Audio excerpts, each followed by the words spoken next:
Hey, everybody, and it is June 27th, 2023. Welcome to the Giant Bombcast, episode 795, powered by NZXT. Too much echo on that still. Way too much echo. There's too much power. Too much power. I am your host, as always, Jan Ochoa. Joining me, co-captain of the ship. You know what, guys? You know what? Hold on. I started watching season 2 of The Bear, and it has yet again infected my mind. We got handling all the sauces. He's on the broiler duty. He's King Sue himself. He's all three sous chefs. Chef Grubb. Thank you, Chef. I'm very happy to be here. I in my house, in that couch right behind me, there was Mike Minotti and Dan Reichert, and I've been trying to get the fart smell out of it ever since, if you know what I mean. Should burn that. By that I mean the fart smell. Mm-hmm. Yeah, burn it. That's a good idea. That's what I should do. Yeah, that sounds like a burn toxic. the couch. We got him handling front of house, schmoozing with all the guests, pouring the glasses of wine. Jeff Bacalar. Hello. I've not started The Bear season 2, but I'm halfway through Dave season 3, and that show fucking rules. Let me just say, that show fucking rules. You seem like a real Dave guy.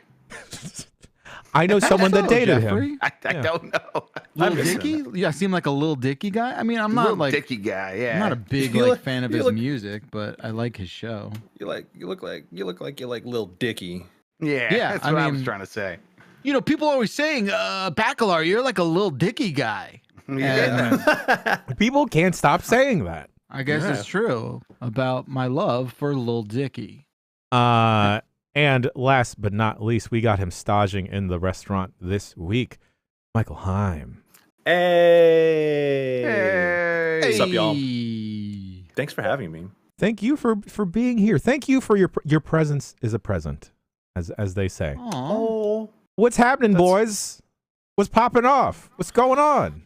I was gone for like a couple days. I did something this weekend that I just want to get out of the way. I'll do it. Please get it out of the way. I think I saw like the best movie ever made.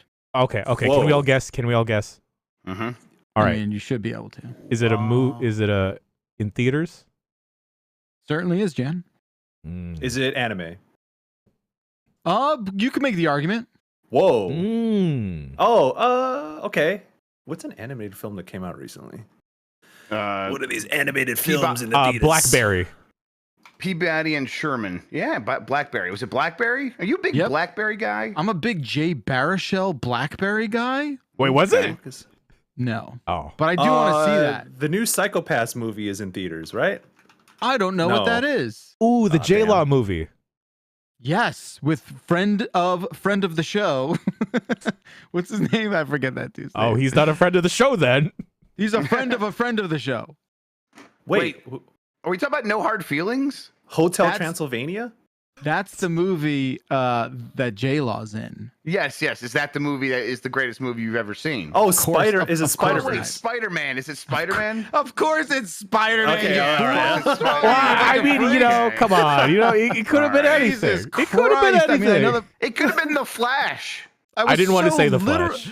I was so literal with everything. They're like, it could have been an anime. I mean, you guys, like, I don't think I was actually prepared for just how shockingly amazing that movie was. I haven't seen it yet. No spoilers, dog. No, of course not. And I don't even think you can spoil it. I think I just don't get it. I think it's what is it? Across the Spider-Verse? That's Across what the this one's Spider-Verse. called? Yeah, this one's Across the Spider-Verse. I think it like knocks on the door of like how much the human mind can like accept in one sitting from mostly a visual point of view. It is so it's like man, brain overload is theoretically 100%, and this is floating around like 99.5. I feel like for most of the film. Damn. Not only is it the best animated film I've ever seen, without a doubt, not even fucking close. It might be one of the best movies I've ever seen. Like, straight up. Straight up. Most of the best movies are animated, so that makes sense. Straight up. That's true, yeah. I didn't know Guillermo del Toro was here fighting for animation. Jeez. There were, yeah, I mean, like, I I have not had a movie going experience like this in like a decade. Like it is. Oh.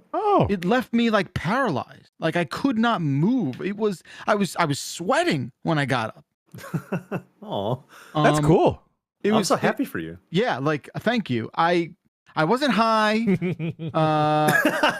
Was the popcorn good or just... No, I just brought like a bunch of high chews and had them in my pocket. I can't do high Whoa, chews. dude, I'm the gonna high. snitch. Yeah. What's that?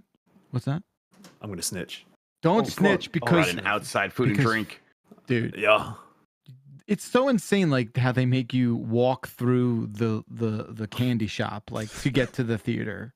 That it's anyway. Yeah, that movie's remarkable. Like I'm absolutely floored. I cannot believe how good this movie was. When do I go see movie? I would love to go see a movie. We should have seen it while we were at Summer Game Fest. Do y'all got movie theaters in Ohio or no? No. Yeah. Well, we have like public houses where like they sometimes show movies. Sometimes they have church revivals and like Jesus spiritual and awakenings. Shit? Yeah. Okay, exactly. Yeah. So you never see Like Rocky Horror Jesus and Picture shit. Show. Yes, exactly. Damn. That's what's up. I would love to do like a spoiler cast at some point. Yeah, like, let's can do everyone it. see it I and like we'll that. talk. I like Yeah, that I'll movie. go watch it tomorrow. Okay, thank you.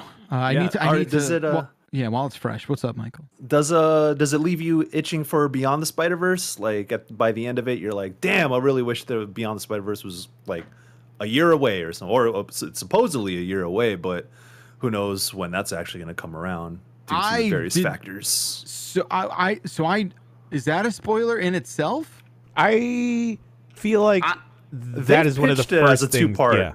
Yeah. They pitched it as like a right. two-part Yeah, arc. that's right. It is now known that that's a two-parter, right? Yeah. Yes. I'll just say this. I'm not gonna give anything away. Like I said, it's one of the best movies I've ever seen.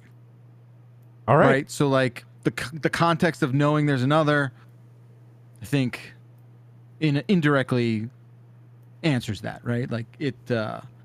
I have to see it. I have to see it. I want to see it 7 more times. It's very long. It's very long. But it was just enough before I was like, all right, what are we doing here? It's time to go. My God, I don't know. It's amazing that we can do this. Faith in humanity restored. Faith in humanity restored after seeing this. Well, just they might make another one of these. It's made a lot of money. They're Well, they are, but yeah. I gotta say, I haven't seen Across the Spider-Verse yet, but Jake Johnson, fantastic Peter Parker. Oh yeah, in the Peter first B. one, Parker. Yes. Peter B. Parker, yes. Haley Steinfeld, what's up, girl? Hey, shouts out to her. Top of buy-in hello. right there. What's up? Hey. We're big fans. Big fans. And I guess I love Dickinson. Spider-Man. I guess a little Dickerson. And I guess I love Spider-Man. Like I kind of forgot. Like should we do a Craven spoiler cast let's as all a be like the two-parter? biggest crave heads. Yeah. God, that's that is the most trailer I've ever seen of it. I don't think I've watched that trailer yet. I might just do that in silence real quick. Craven the Hunter. Let's deal with this real quick. Yeah, just deal with guys. that. Yeah, just deal with that. Just deal with that. Take some time off. Oh, look at those fucking abs. What the fuck? That guy is Wait, Aaron what are we looking Taylor Johnson, right? Yeah. He Who got is abs? ripped. Craven the Hunter's got abs. Johnson. So Sony's able to do it because it's like Spider-Man adjacent. Is that Yeah, the thing? Yes. it's a Spider-Man universe character. Wow, that's violent. Grub is silently watching. Damn, Mr. fucking steal your girl. Yeah. Anyone else want to talk about some random jazz? Anything off the top of their head? Because I have something before we get into game talk. What is it? Go. What you got? Yeah, what do you got? Yo. This weekend went to a What'd you gamble? cabin. No, I didn't gamble. I think this is this is the new flavor of the month here. I know that we're in between June and July, so this is the new one. I think I like wine, y'all. Whoa, wine moms. Shouts out to wine moms. Hey, Be careful with the gout. Let's go. All right. Yeah. I know. So that's the thing. That's a whole thing. I was hesitant about going this weekend. My partner and I were like, let's have like a mini vacation that's super close. Let's go to Napa. It turns out a lot of wineries are dog friendly, so that was even better. Oh, sure. And then I was like, yo, like to every wine tasting we'd go to, I'm like, yo, like how much would this affect gout for someone that doesn't have gout? And then they want to be asked about tasting notes. They're not doctors. Ooh, notes of not gout. So what did they tell you? And then they said, don't worry about it as long as you don't have it. And I'm like, okay, all right. Don't have it? As long as you don't have gout, you know, like then you're good. Okay. And I was like, well, what if like my specific genetic makeup is more prone to gout? And they were like, just don't eat any like pork today. And I was like, all right, I won't eat pork today. I got swindled into buying bottles, y'all. Boy. Ooh, you got bottles? Hey, hook it up. See, what'd you get? I got like an old Riesling. I don't even like white wine. Riesling's very sweet. It's like Riesling's good. It's like the fruit punch of wines. And then I got that's a Moscato. port.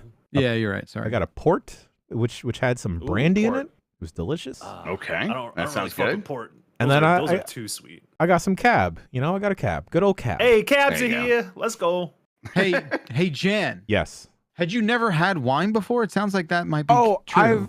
My favorite wine is the $2 Chuck from TJ's from Trader Joe's because you know, I don't know, it was good. Yeah. But Snoop Dogg after makes this good wine. Earl Stevens also makes a great mango scotto. Shouts out to E40. I think during the Extra Life, it was Rory. Rory, I asked him to bring wine, and he bought a big box of wine. And then I think Moises Tavares, shouts out to Moises, him and I finished that box of wine. Yeah. Hell yeah, let's go. And I thought, this is a good box. This is great. I should maybe explore wine or whatever. A fucking box of Franzia, $5 from 7-Eleven. Every person that we talked about wine to, we talked about this with this old gentleman that I guess ran the winery. He was really nice, very knowledgeable. And then he was like, yeah, you know, like Napa's got a brilliant Mediterranean climate, but I'm growing grapes over here. Oh, if that's a good Nicolas Cage, then maybe. That's a good voice, Jan. I gotta say, just a good voice, whatever it is. I got some olives over there, and that's just for the bees. We just got some lavender for the bees. You want, son, come up with me and look at the lavender. And then for a good 5 minutes, I stood with this old dude just appreciating a field of lavender he planted. That's sick. I'm looking at him, I was like, okay, cool. I thought there was something different about you when we first started talking today. It's like, this is a man that has stood in a field with an old man appreciating lavender. So I can tell you're a changed person. So now my new $1 million idea is to somehow swindle someone into helping me or letting me buy property. Not that I even am close to ever doing that myself. That's why I need to swindle someone. Yes. And then we will open up the most lit winery, you know, because I see people trying to go to these and on their bachelorette weekends and like their little days with the girls or days with the boys and going to a winery. And it's like, oh, cool. We got to be prim and proper. No, I want debauchery. Yeah. Up in Napa Valley. Wine drunk at Arena SF. Let's go. Foam parties, fermented foam falling from the sky. Exactly. Yeah. Square Enix, help me. Let's have foam stars launching at the Giant Bomb wine castle.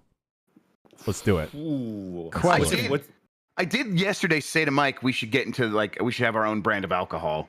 Because that's how everyone really gets rich, is like creating their own alcohol brand and then selling it. I feel like alcohol brands is what you do after you get rich. Well, yeah, but like they get like that's how you get super rich though. Like George Clooney sold his tequila brand for like $1 billion. Casamigos. And that's what all these famous people are doing that. And I think we are internet famous enough that we could probably do a giant bomb like run of a bunch of different alcohols and then sell that. What would you want to do?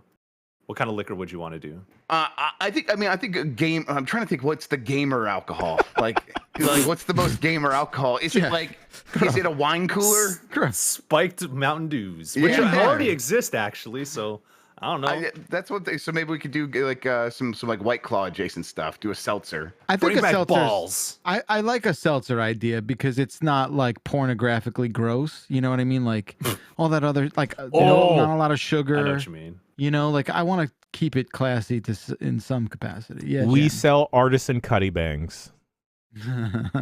Wait, I've heard of Cuddy Bangs. What's Cuddy Bangs? Can you refresh me? It's the mixed drink that is just like the little travel size ones in a giant Ziploc. Oh, they sell them at the blue store. Yeah.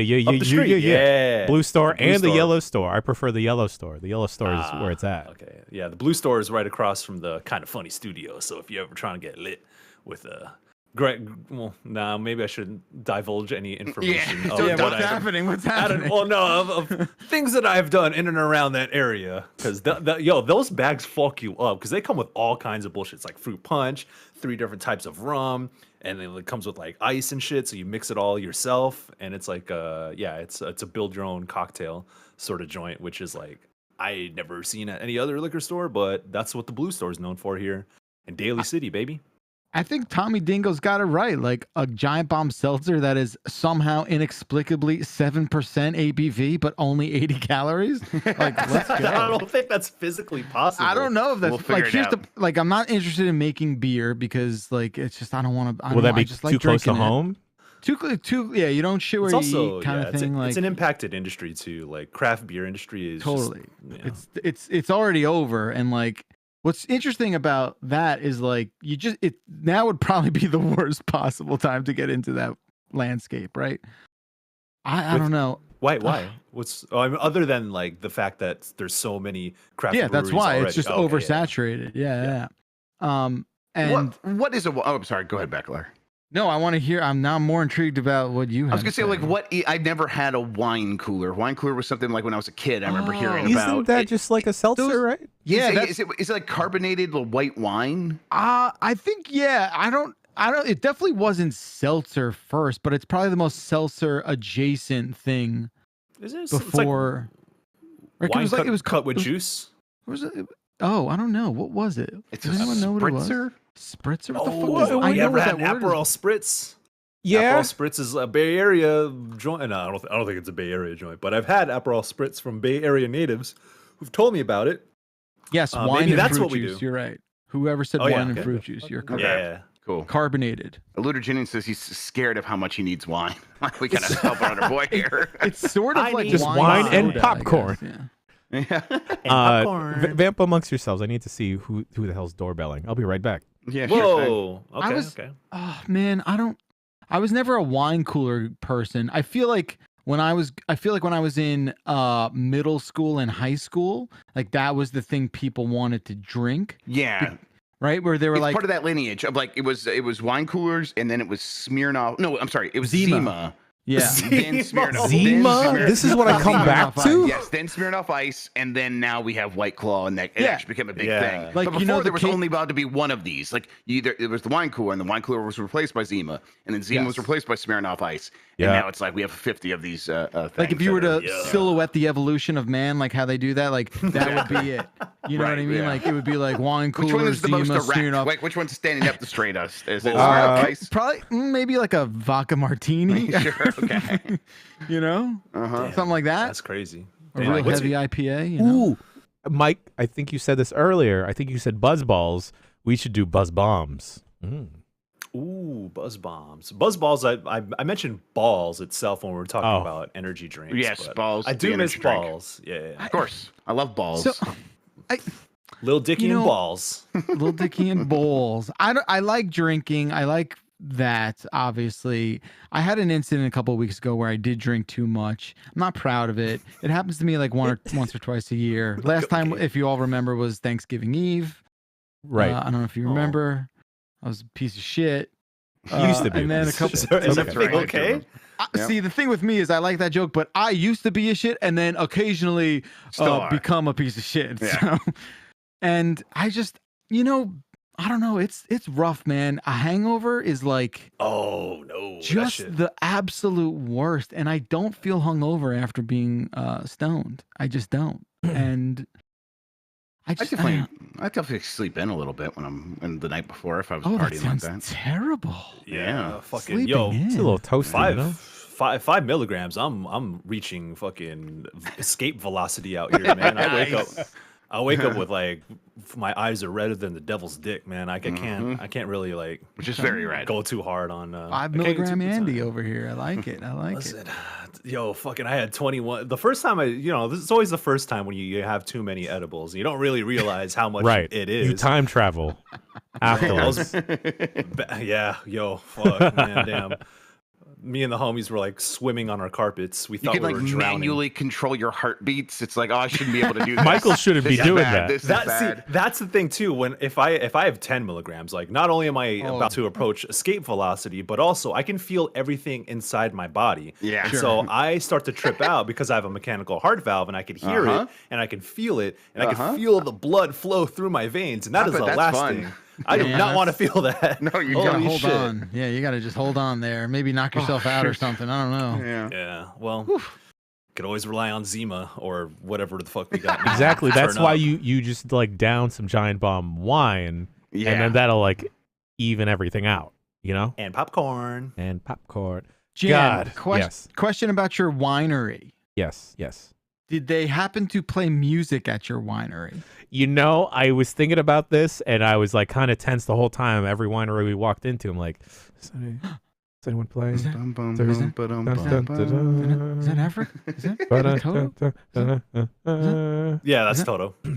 Yeah, no one blessed the reins. No one blessed the reins. Thank goodness. All right, good for you. It wasn't a loop. It wasn't a loop. Yeah. Becca, have you been afraid to go back to a winery ever since that happened? Oh yeah, I've sworn off them forever. Sure. There's- Yeah. That's terrifying, of course. I pitched this during our meeting today, and it's not going to happen. But game of the year in a winery? Huh? Ooh. Huh? Huh? I mean, I think I can make it happen. One time like a- we covered the Assassin's Creed wines when they came around a couple years ago. Oh yeah, Video game wines. Let's do it. yeah. So you can have it themed if you want to do Game of the Year with some wine. I'm Let- Googling popcorn. video game wine. Yeah. Give me a second. God. It can't be that hard to make our own wine, right? I mean, or at least distribute our own Yeah, you wine. just throw some tomatoes in a bathtub and just wait, right? Tomatoes.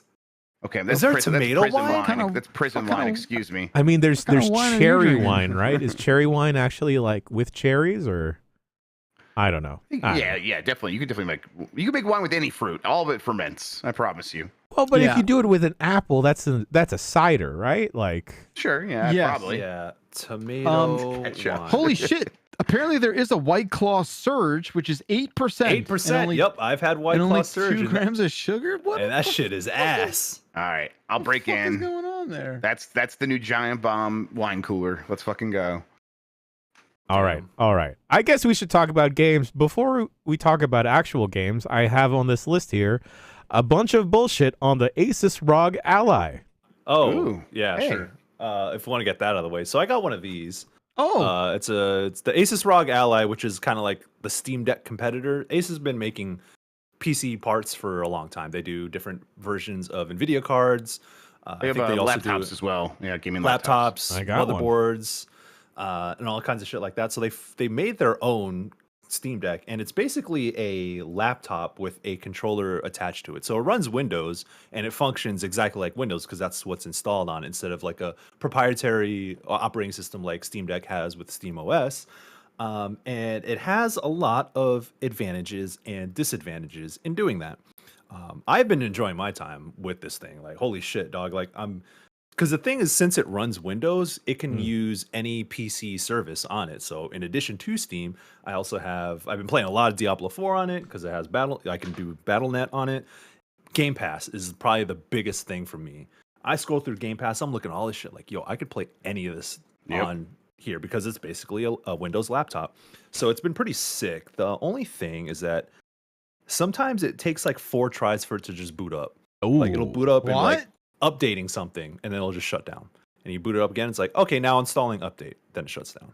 Then press the power button again. It's like, okay, your updates are now installed. Now you can log into your Windows account or whatever. So, and it does that a lot. It also doesn't have a very good sleep state because it is Windows. You can you could tell it to sleep, but it's not the same as like just tapping the power button on a Switch or a Steam Deck to where it like still runs in the background.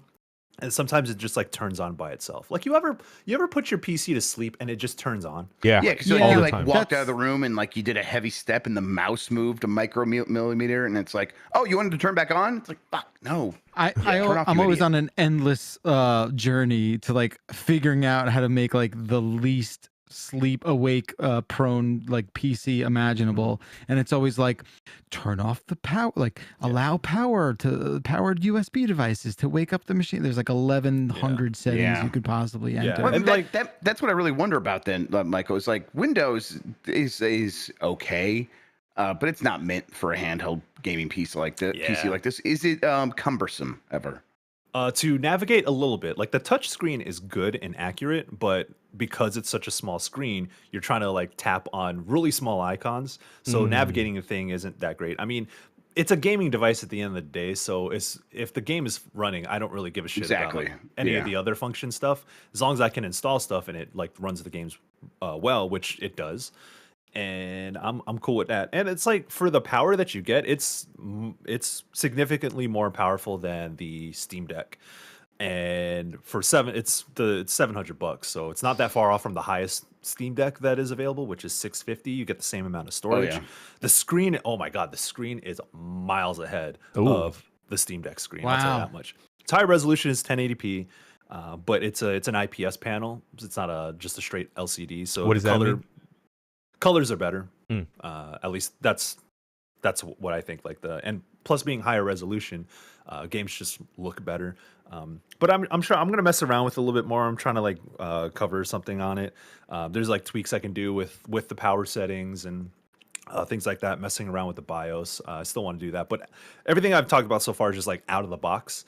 And I think that's one of the advantages that the Steam Deck has over this is that the out of box experience. If you don't want to, it's consoleized. Yeah. Oh, yeah. 1000%. It's like running a Nintendo Switch, basically, with Steam OS on there. It's like, look at my library, install that thing. It'll take care of everything else. So I think the power scaling on the Steam Deck is better, too. Like, the Steam Deck just understands how to distribute its power. So you get better battery life out of it. And the fact that the internals on the Steam Deck aren't as power hungry as the ASUS ROG Ally, I think you do get better battery life out of it. And if you are more portably minded, like I'm at home fucking around, so I'm just on my bed I have a USB plug right there, so I don't necessarily need to worry about portable battery life until I go on like a flight or something. It's not terrible. Like I could play Diablo 4 for maybe an hour and a half at like 1080p medium settings, running fine on like performance mode. Yeah, so you can toggle different modes. There's a back end, a proprietary back end that lets you mess around with like power settings, monitoring. How does that stuff work? Does that stuff seem like it's reliable and solid? It's pretty decent. It's just a button. Like you press one of the side buttons out over here, and it like pulls off like half the screen. It says like gives you like all your different ways you can change the settings on the thing. So it works well. And there's like a turbo mode, so if you want to basically like overclock the internals on the just thing, get as much power from it as possible. It's pretty wild. It's like a pretty strong laptop, so it has its advantages and disadvantages. The thing I overlooked though is like having a trackpad on it. Since this is a Windows device, it's like the Steam Deck. The trackpad is convenient, especially when you go to desktop mode on the Steam Deck. This thing desperately needs a trackpad for navigating some of the things. Like if it had it, I think that would be one of the things that could put it over the edge of having a Steam Deck. That's where I'm at with this, Chaim, is where I am very happy with my Steam Deck. I would love to have more power. I'd love to have better battery life. I'm okay with like a 1080p screen. I would honestly, with the ROG Ally, if I had one, I would just play everything at 720p anyhow, because I'm not going to see the difference on a small screen. But I think that the Steam Deck being so uniform and being so popular and having all these extra features and inputs has made it very easy for like the stuff like MU Deck. Now I know MU Deck is like there's a version of it for Windows that can run on the ROG Ally, but I think the support is long term is going to be more robust on the Steam Deck, and like having stuff where I'm in an emulator and I have these quick menus that someone else programmed that just work on these touchpads. That's really nice. And having the back paddles just be pre-programmed for 3DS games. So if I press this one button, I can cycle through the different screens so I could just play. And it's like, that's all the emulator stuff. And people are doing that work for me. So I'm like, I'm still pretty happy with the Steam Deck. It's just like that extra power is a bit enticing. So I don't know. I'm kind of on the fence with the ROG Ally. Yeah, there's, like I said, there's one Steam Deck does some things much, much better. ROG Ally does some things much, much better. So I wish they could like merge the two and make the perfect PC handheld system. But yeah, the ergonomics on the Steam Deck I think are better. Also, it feels like you're actually holding a controller. It's a little bit heavier, it's bulkier, but the actual experience of playing handheld with the Steam Deck is like, I have big ass hands, dog. Like, the thing about the ROG Ally is it doesn't necessarily have. It has some level of like the curvature here. Yeah, but it's I mean, it's fine. It's better than the Nintendo Switch. But again, the Switch is like much smaller, lighter. This one's heavier than the Switch, but like ergonomically, it's not bad. But holding the Steam Deck, it's like, oh shit, I got like a beefy ass thing. Oh, I actually have my Steam Deck right here. So yeah, like the beefy ass handles right here. You know what I'm saying? Yeah. So it just feels much better than. But anyway, I've been messing around with that thing. How loud does the fan get on that? It doesn't get too loud. I mean, I think that and the Steam Deck are comparable when when you have it on like turbo mode. It's just, you know, fans spinning up like any other laptop or handheld device. So I was very close to being a total freak and just going out and buying one of these when it came out a couple weeks ago. I was like, oh, is that my local Best Buy? Like, it's already there. I could just go and like walk out the door and spend $700. Is that what I sound like? Do it. That is, yeah. I mean, that is like, I'm assuming we're all doing the Jan voice when we do that, right? Like that is. Oh yeah. Like, okay, cool. And I was reading a lot about it. And I feel like the thing that I saw a lot was like this weird inconsistency that's happening after these updates, which in themselves sound like they're inconsistent and shoddy. Like, do you have any tangible takeaways from that overall like experience?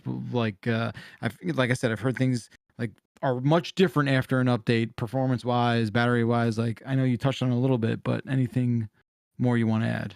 I mean, not really. I mean, it is what it is. But yeah, in terms of like getting games running, I think I run into some situations where I have to boot up a game multiple times for it to, like for Diablo 4, for example. I don't know if this is a BattleNet thing, but I would like double tap it and would be like launching, and then it'd be like, okay, it's done launching, but it didn't launch, and then it's like, okay, double click again. It's like, okay, and then go back through BattleNet, logging in, and then it would crash on boot up.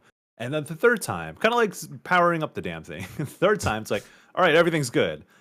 So there's, I mean, I don't think there's any explicit compatibility issues with some of the games, or most of the games that I'm playing. But I think as Steam Deck evolves and gets more Steam Deck approved games on it, I think there's a ton of games. Even if games aren't rated to be compatible with Steam Deck, most of them will still boot up. Like, sure, the Trails of Cold Steel series I've been playing on Steam Deck, and I don't think any of them past 2 are like they're not supported, but I've been playing them on Steam Deck, so it's like, and you know, I think we've talked about this before, where it's not like the game will run, but if something happens, Steam's just like, oh, there's nothing we can do about it because we're not technically supporting it, but sure, it'll run fine. But I have, other than like the boot up problems, I haven't really had any performance issues or like compatibility issues. But yeah. It seems better baked than even I was expecting. I think I had low expectations for this thing. Yeah, it seems better baked than what I was expecting, but it also still seems like there's some places where it can get a little bit more refined. But overall, pretty good first start for a company like ASUS to kind of come out and do something like this. I think that it was going to be hard for a lot of these companies to compete with Valve, who was going to have a pretty big, like they were going to take some losses on the hardware because they're like, you know what, we're going to sell games on Steam. That's where we'll make it up. And so for them to come out with something that's only $700, has a ton of storage, has a great screen, and overall like well thought out software, that's pretty impressive. So I'm happy with that. You know, I feel this would make a killing in the Costco market of like like families, just because like they have so many gaming desktops and laptops in your Costco section in their little electronics pile. But you know, you see like your casual mom, dad, aunt, or your casual gamer, casual wine mom, your casual wine moms. You know, after they pass by that, they should say what's up to me. But they'll see that and be like, oh, cool, this can play like PC games. My kid has been wanting to play PC games. Yeah, I've heard of PC. Yeah. Cool. All right. Thank you, Michael, for the update on the ASUS ROG Ally. ASUS ASUS? I say it. No one knows. Ass us. Yeah, ask us. Nobody knows, even the people that work there. It's like ASUS UB and Mario Sep. Ubi. You know? Well, let's talk about actual games now. I think I finally have this. Oh, look at that. Oh. Woo!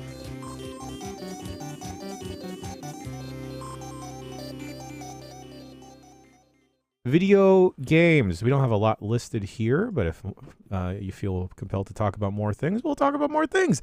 Because I've been playing SOULVARS. SOULVARS.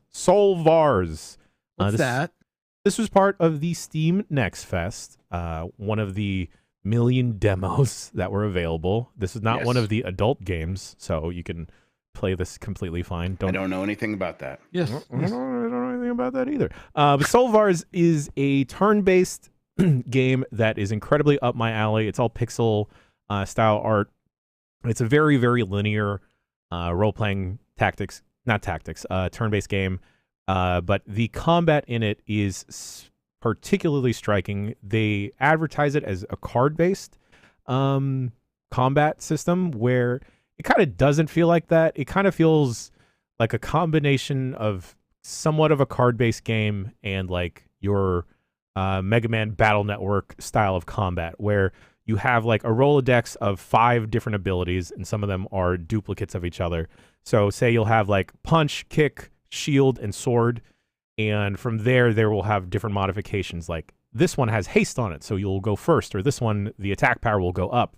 But the interesting thing here is that they will just plainly tell you which of these abilities is effective against whatever monster you're fighting. So like this worm-looking thing, punching it does more damage than kicking it. And if you hit or expose a weakness or stun an enemy, then you'll get 2 action points. And as you keep going and like taking advantage of weaknesses and stuns, you'll get up to 5 different action points which you can spend. You can also use your mana equivalent to force a specific attack to pop up in your next turn. And the game gets rolling really, really fast within like the first hour because you initially start with just one party member, but then 30 minutes in, you almost have a full squad because you have 3 different people. And then these 3 different characters, they play off each other really well because if you wind up stunning or exposing a weakness with one character and you put them first, every subsequent attack will have like a little bit of a multiplication bonus of taking advantage of the weakness, even if it hits for neutral. The action pops off really, really quick. It's super duper linear. You're not really traveling around a dungeon. It's kind of like just different squares, and then sometimes there's something to interact with at these different floors of a dungeon. But I've been enjoying it a lot. It's really, really flashy. The combat, despite it being turn-based, moves really fast. And the combat reminds me of something I played recently, but it's like it's PS1 inspired. Oh God. I'm like looking at it. I'm trying to figure it out. Yeah, I'm watching some clips right here. It just looks kind of sick. I mean, it doesn't look like it plays like Valkyrie Profile, but it. No. Yes. No. Yes. Is yes. it that? Yes. Okay. It is very close to Valkyrie Profile. That's the game I was thinking of. Thank you, Michael, for pulling that from my head. You know me. Pixel art looks great though. Pixel art looks really good. The animation looks sick too. Yeah, I think it's a very small team, but SOULVARS, it's really good. I don't have quite an idea of how long it is, but from the 2 hours I played, I was really captivated by the action. It seems like you'll get up to a party of 4 eventually, and then even I don't want to say matches, but the different enemy encounters or bosses never felt like it was a slog, because sometimes that'll happen in a JRPG or something inspired by a JRPG where it's like, all right, cool, this battle's popping off and you can't skip through it, but like this just takes forever. Here, the battles are just zooming constantly. And the other neat thing, and which is why I mentioned Battle Network, is if you pick a specific sequence of abilities, it'll trigger a different type of ability. So one of your dudes, if you have him pick like kick and his rock spell, he'll do like a earth kick that does a bunch of damage, and it looks like a sick bicycle kick. There's also canceling in the game, so like you'll shield up one turn and then you'll cancel out of it the next if you want to. I don't quite know what that does just yet. The game is very systems heavy. There's like an obscene amount of them that just throws you in. There's a lot going on, yeah. But I kind of dig it, and because it seems fairly linear, I'm all for it. Just give me the experience. Just put me in the line and go. Yeah, you know what? Legend of Legaia, that's the other JRPG it reminded me of with the combo system. And it's cool because they'll do the Persona thing where it's like, you know, you'll bash on an enemy and then your party members will be like, yo, get him! And then and they'll just be yelling at each other. There's no voice acting, but it's just all text boxes. It's good. SOULVARS. That looks sick, man. Yeah, I'm into it. I have a question for you, Jan. Please. So you like systems, right? Oh, you know I love systems, baby. How much have you played of Octopath Traveler 2? Okay. So I hated the first one, dog. I thought the first one was okay. Octopath Traveler 2, boy. Listen, if you know me, I know you. Final Fantasy 16 and Octopath Traveler 2 I still don't know which one's my current game of the year. Ooh, okay. That's how wait. good Octopath 2 is. Octo 2 came out this year? Oh, Yes, Yeah, man. that was like year, in February, I think. Yeah, February. Shit. That's weird. Okay. Shit. Listen, when Game of the Year comes around here at GameSpot, you know damn well I'm going to be fighting to get that shit in the top 10. I need you to do the same for y'all. Man, whoa, that seems you're gonna put this on me, dude. You're gonna put this on me. All right. Congratulations. Jan. Okay, don't collude out in the open like this. No, it's fine. It's fine. Give me the 4 bullet points here, dog. Cool ass dude who takes down capitalism. Fuck. Love that shit. Customizable party members and the best turn-based battle system ever created. Beautiful music, beautiful HD 2D pixel art. That's it. You know what I'm saying? How are you not gonna lead with best turn-based action? Oh, yeah, it Buried is the lead.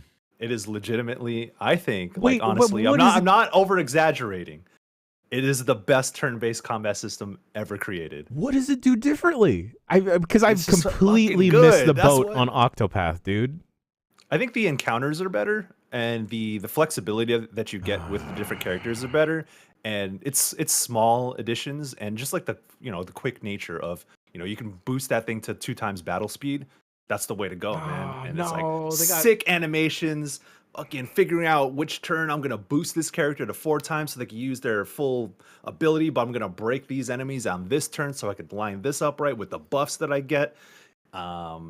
If I do that, I might die from the next hit from the boss, so it's a risk that I have to take. That shit is beautiful, man. No, don't do. I played a little bit of it. It seems okay. There you go, cosign right there. There we go. I'll convince Grub.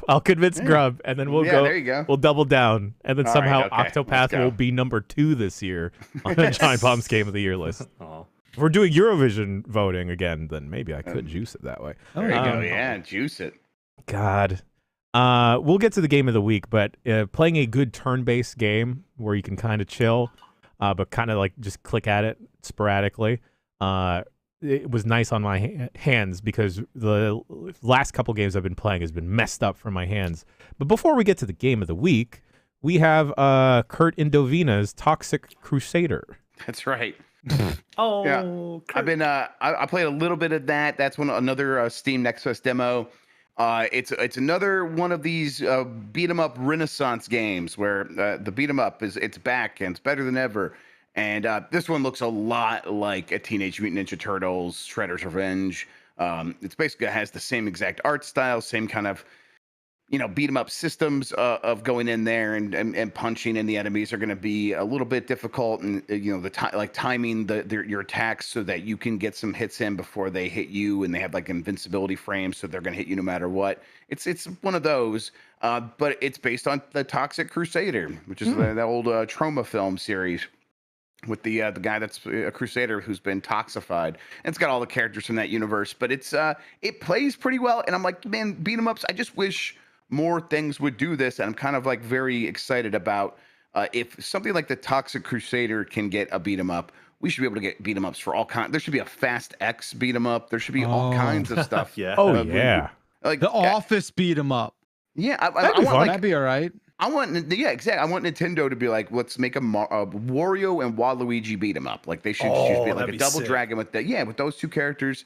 It's but right now we're getting it with Toxic Crusader, and again, it plays very like it's just instantly fun. You're having a good time. It's not going to be very deep, but it's the kind of thing you're going to be able to hand the controller to anyone and have a good time pretty quickly. And yeah, I think that they found this right balance for beat 'em ups where they are a little bit more complicated than they were in the 90s and the early 2000s. But they're not. They didn't suddenly change it, so it's like, oh, there's deep RPG systems, and you're gonna have to like learn all these complicated button inputs to do moves. It's like, no, it's still just a simple arcade game, but they have a few more hooks in there to make you feel like you can keep playing. And whether or not that's gonna transfer over to the final product here, I don't know. But it seems like they're trying to set it up to be pretty similar to what's happened with Streets of Rage 4 and Teenage Mutant Ninja Turtles: Shredder's Revenge, where it's like, okay, yeah, we're gonna give you a reason to play the game over and over again, unlock new characters, unlock alternative costumes, and then maybe have a roguelite mode where you can just go in there and unlock cool powers for your character on this run, and you go as long as you can. This game's totally set up to take advantage of all that stuff, and it's pretty cool. I'm pretty happy with it so far. Sweet. Fantastic. Well, because I think he has a meeting fairly soon, I think it's time we get into the Game of the Week. Oh God, Jeez. I don't know why it did that. Okay, I like Satan. That's pretty good. The Satan. Game of the Week. Final Fantasy 16. Damn. Holy shit. All Michael, you reviewed this for GameSpot, and I believe did. you gave it a 9. Lovely review. Love reading did. your Oh, thank reviews. That's not just me gassing you up. Aw, you guys. Let's try and not do spoilers, but I mean, can you? Alright, is check this this shit. game Yo. even spoilerable? Like, yeah, there was some plot stuff. Dog. okay, I'm sorry. I'm just gonna Wait, say. It's my first Final Fantasy game. Okay, it's my Really? first one. This Yeah, is it's his my first Oh, Final Fantasy. shit. It's my first one. Ooh. So. What a way to get in there, huh? Yeah, I'm getting in Damn. there. I Sorry. remember my first time, man. It was beautiful. Yeah, I was 5 years old when I played Final Fantasy IV. That was 1990. Yeah, back in like the early 90s. So I've had a long history with Final Fantasy, and man, I think okay. So, well, one, I would say like it feels like every major story beat is a massive spoiler because the state of the world changes, the state of like different characters' attitudes and their like there's things change constantly in that game's world at every turn. So it's hard to dance around that stuff. So you gotta be careful with how you talk about this game for sure. But I've had a long history with Final Fantasy, and I think going into 16 as like in my previews, the various videos that I did before the game came out, and we had 2 preview events that I covered. I was cautiously optimistic that I saw the vision and I was interested in what they were trying to do with this entry, but I wasn't sure if it was for me. And I know there's been a lot of debates like, oh, is this a Final Fantasy? Is this a Final Fantasy? And now I wasn't really concerned with that conversation, but does this game have the things that I look for in a Final Fantasy is kind of what my concern was. And like, it's Creative Business Unit 3. So, as a Final Fantasy 14, I've said many times on this podcast that it is my favorite game of all time. Specifically Shadowbringers, and obviously Endwalker is incredible as well. But I was like, I want to see them kind of branch out, do something different from the MMO. Let's see what they got.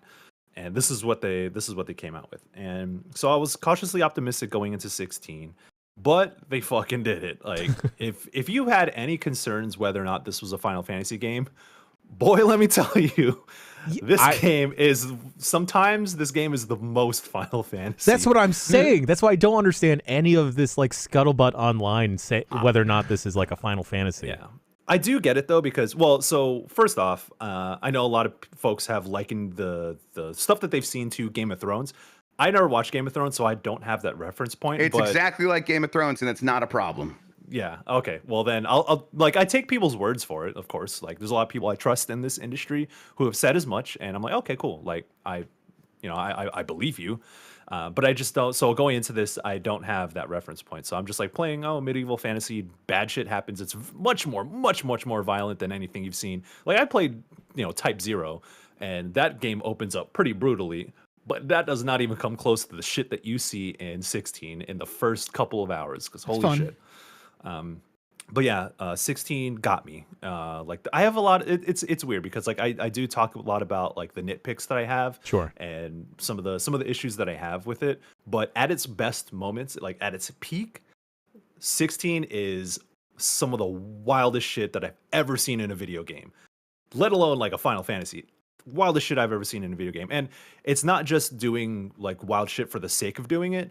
It has meaning in the context of the story in that world. So it's good at melding the technically impressive stuff, the blowing you away with like special effects and fancy cinematics, but it's trying to also tell a story through those things, as you know many cinematic games do. But the way it does it is that it merging the action with who these characters are, what they're going through, why they're doing their thing. So it has purpose. It feels like those big bombastic moments have purpose. Yeah. And I love that about it. And I grew, the characters really grew on me, because at first I was like, I don't know if I'm into these archetypes or whatever. I'm sure they're cool. And then by the end of that thing, I was like, yo, I don't think I've ever cared about white people this much before. Like, holy shit. I when I was about to Well, I mean, at least the game gives you lots of color people though to be like excited about, right? People, people color though in there.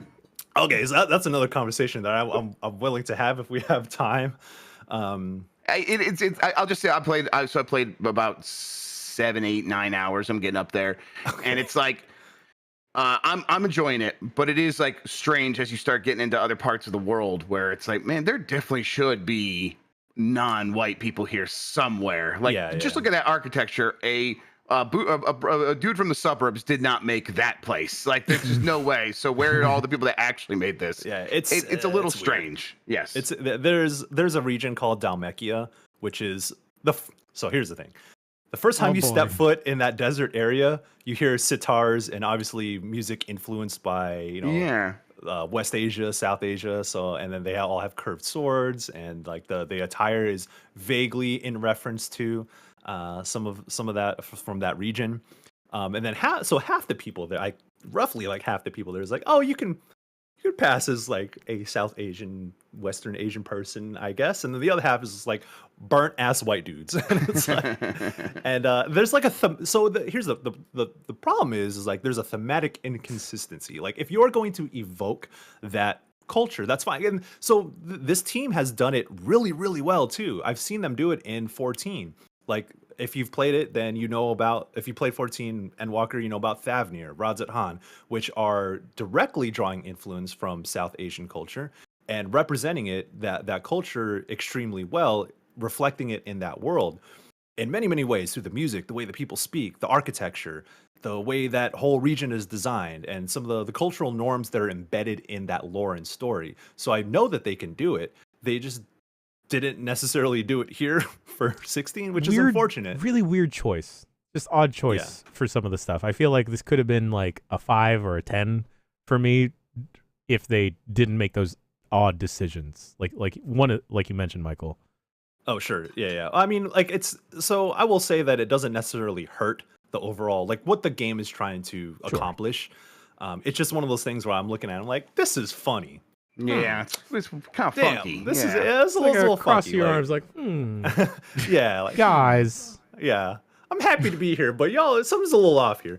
But yeah, there's many, many, many things to dig into with this game, because that's just like a really small part of the whole experience, because this game does do so many wild things in a relatively short amount of time. Like this isn't a 50, 60, well, I mean, I spent 55 hours playing it because it did all the side content too. But as far as main story goes, you can do it in like 30, 35-ish hours. Good to know. That's a long time, right? But it's a long time. For like an RPG, for that's Final like, Fantasy, yeah, that's like chump change. Yeah. Yeah, okay. But what do you... Well, I was going to say, Bacalar, this is your first foray. Not even like the Final Fantasy VII remake? I'm sorry, what? Final Fantasy VII remake? Oh, no, I heard you. No, they remade the 7th one. Yo, what about Dirge of Cerberus, huh? What about that? Hey. Yeah, that one. I I think I maybe got myself too excited going into what I've played so far. Like I don't know. I've only played like 3 hours, so I don't.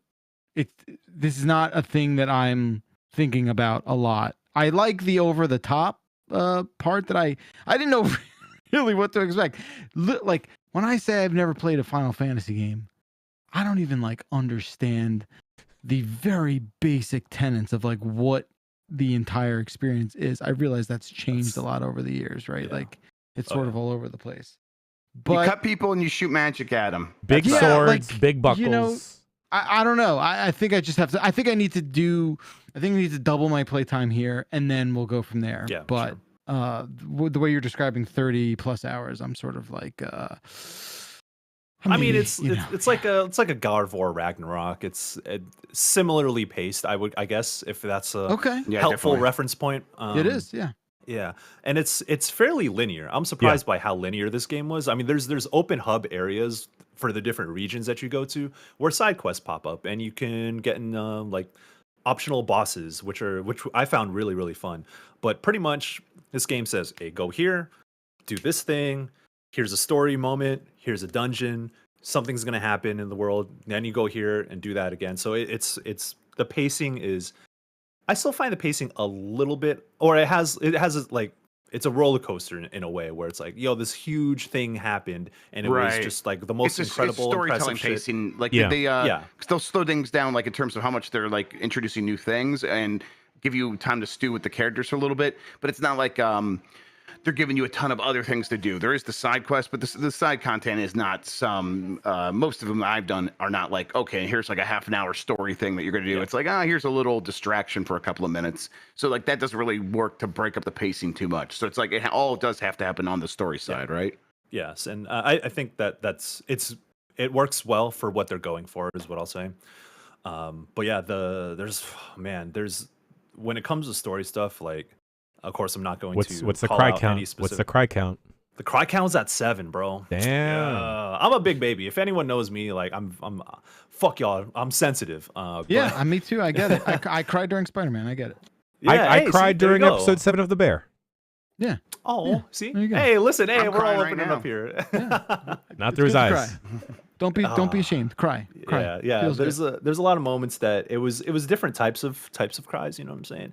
There's some that are just like overwhelming hype that I couldn't believe this thing was happening in this video game. I can't believe this character was doing this. Just overwhelmed by those moments. And they're like emotional moments where like, oh my god, this character is doing this thing.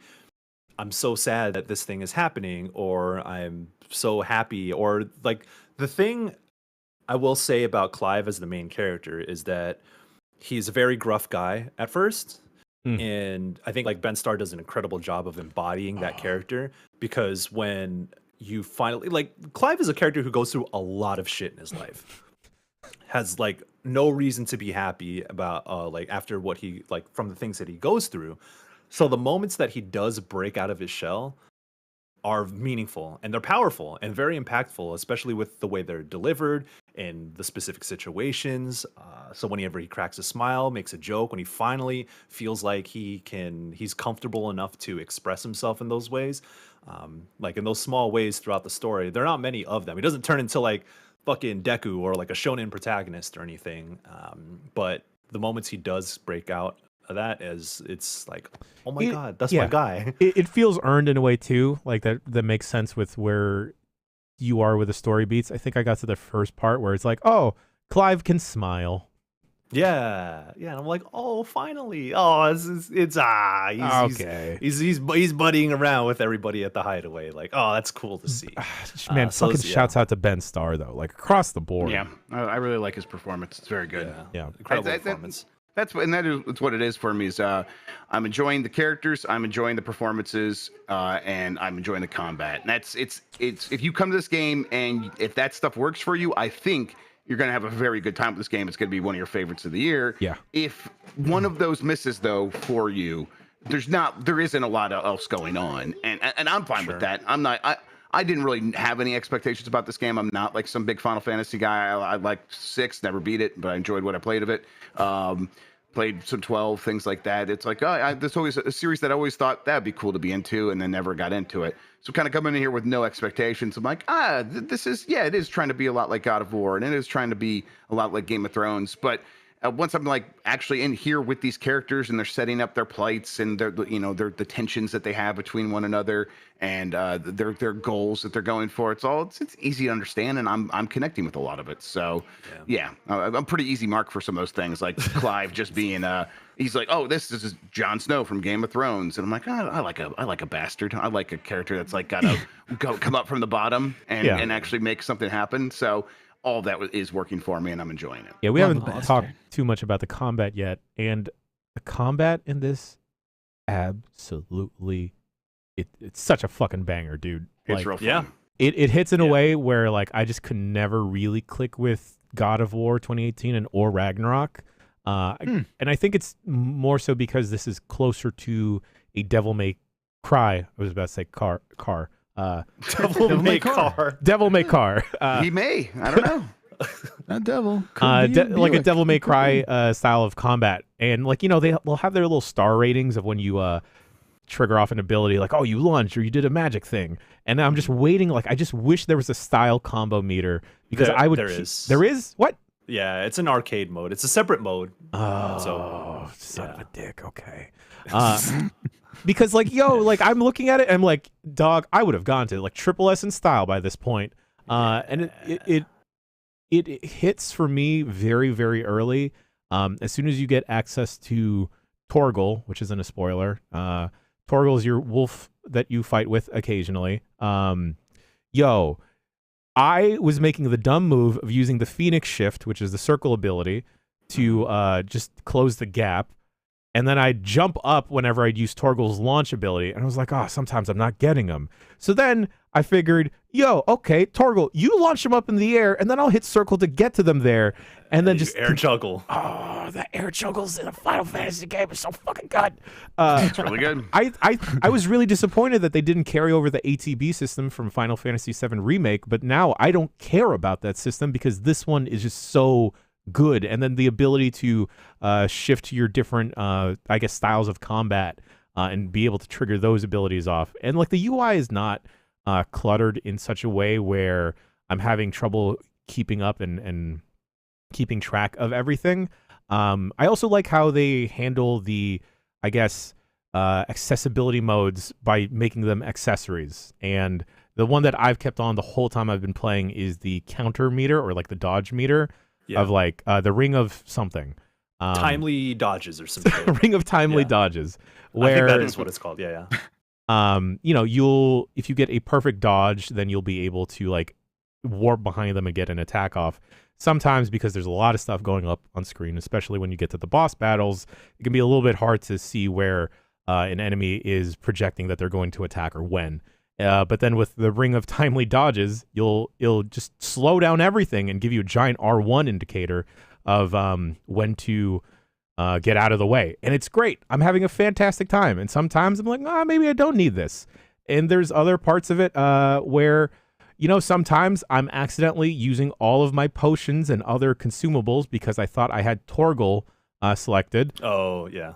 So, sometimes I'm just going to put on a ring that just Torgal goes and does whatever the fuck he wants. And it's nice it has those options in there at the very least. Yeah, so those things are cool. I'm just really, really enjoying everything about the combat. Yeah. Now knowing there's an arcade thing and that there's apparently leaderboards, your boy's going to get messed up real quick. Yeah, I'm excited. I want to hear what you think later on down the game, because I actually thought the game started pretty slow in terms of like combat stuff. Like I starts slow with combat. Yeah. Okay, so I that's played, good to know. The first preview I did gave you like a bunch of shit. They're like, this is what this game is at its full extent. And you actually don't get all those powers. You don't get a full set of icon powers until about maybe 15-ish hours into the game.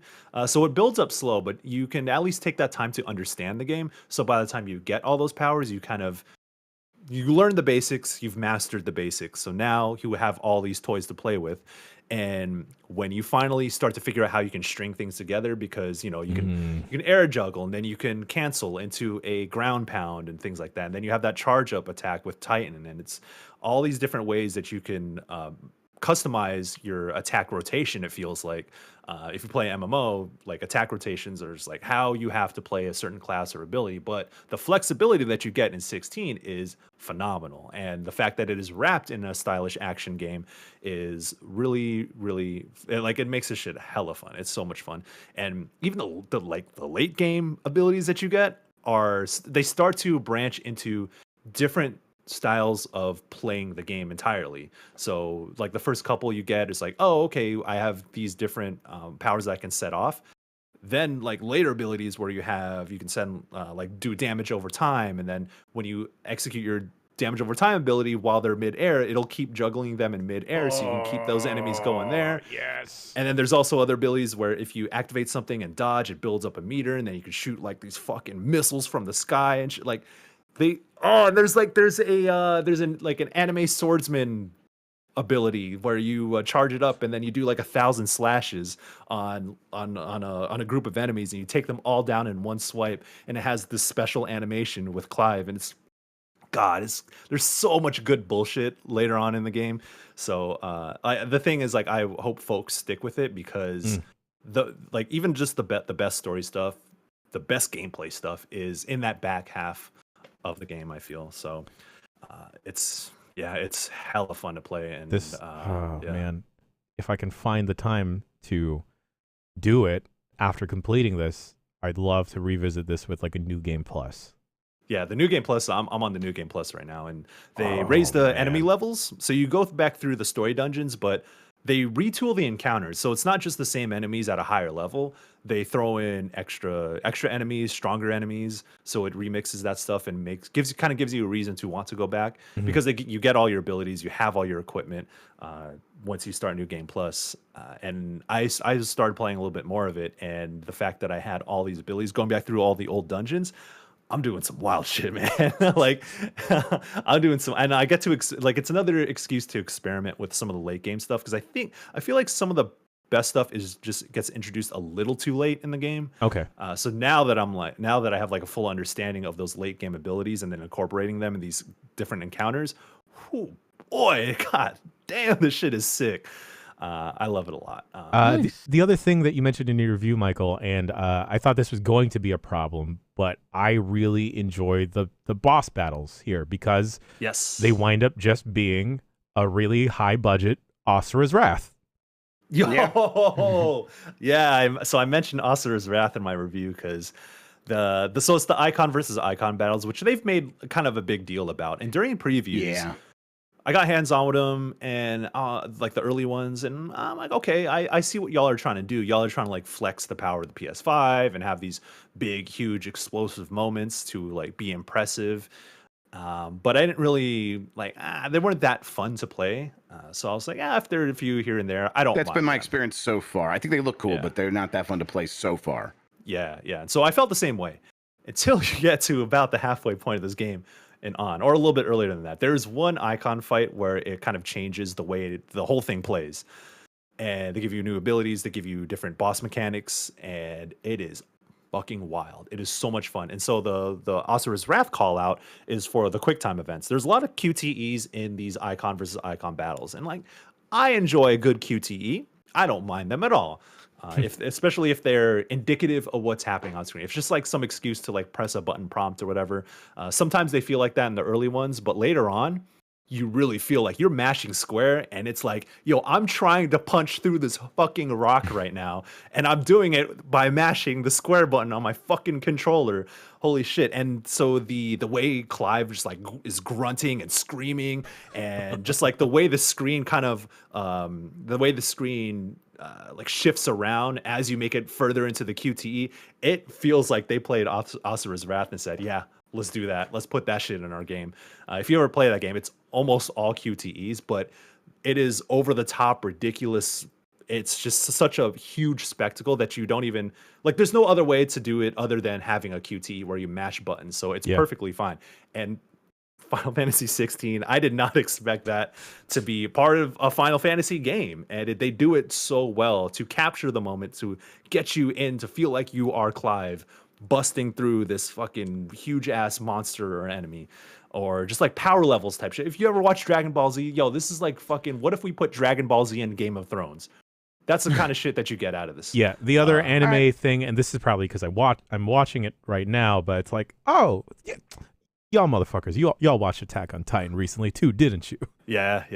Definitely. There's someone else had referenced Attack on Titan also as a good reference point for some of those huge moments. But yeah, man, I think some of the so those are the icon versus icon battles. Some of the boss battles that you take on as Clive are also really well designed too, because it feels like they took a lot of the design principles from Final Fantasy XIV and then put them into an action game. So for me, I'm playing this and I'm like, yo, I've seen these boss mechanics before. I do Savage Raids in 14. So I see a lot of like the way the AoEs work, the different attack patterns. I'm like, oh shit, I saw that in like the last Raid series, or I saw that in like the Heavensward raid mechanics. So it's really cool to see how those things have crossed over, and it just makes I just enjoying the hell out of those moments. But yeah, it's gameplay wise, there's a lot they can improve and build upon, but the foundation that they set with this is fantastic. Yeah, do you think we get a Final Fantasy 16, 2, and 3, kind of like we've gotten with all these other ones recently?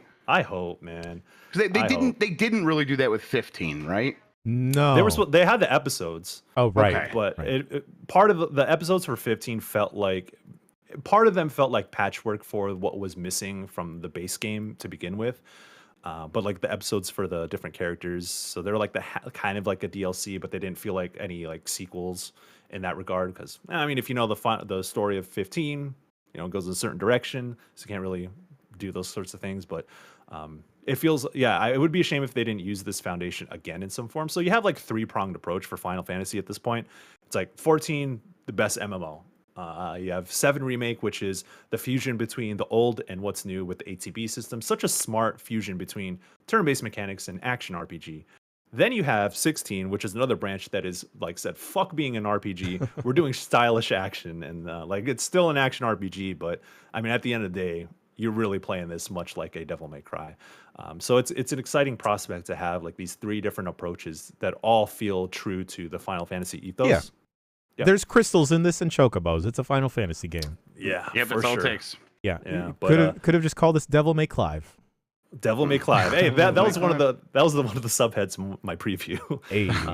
But yeah, I think I mean, I guess like last words about it. I touch on this in my review, but kind of 3 things like I think people should know going into this game, that it's also very much about slavery and magic users being used as slaves in that world.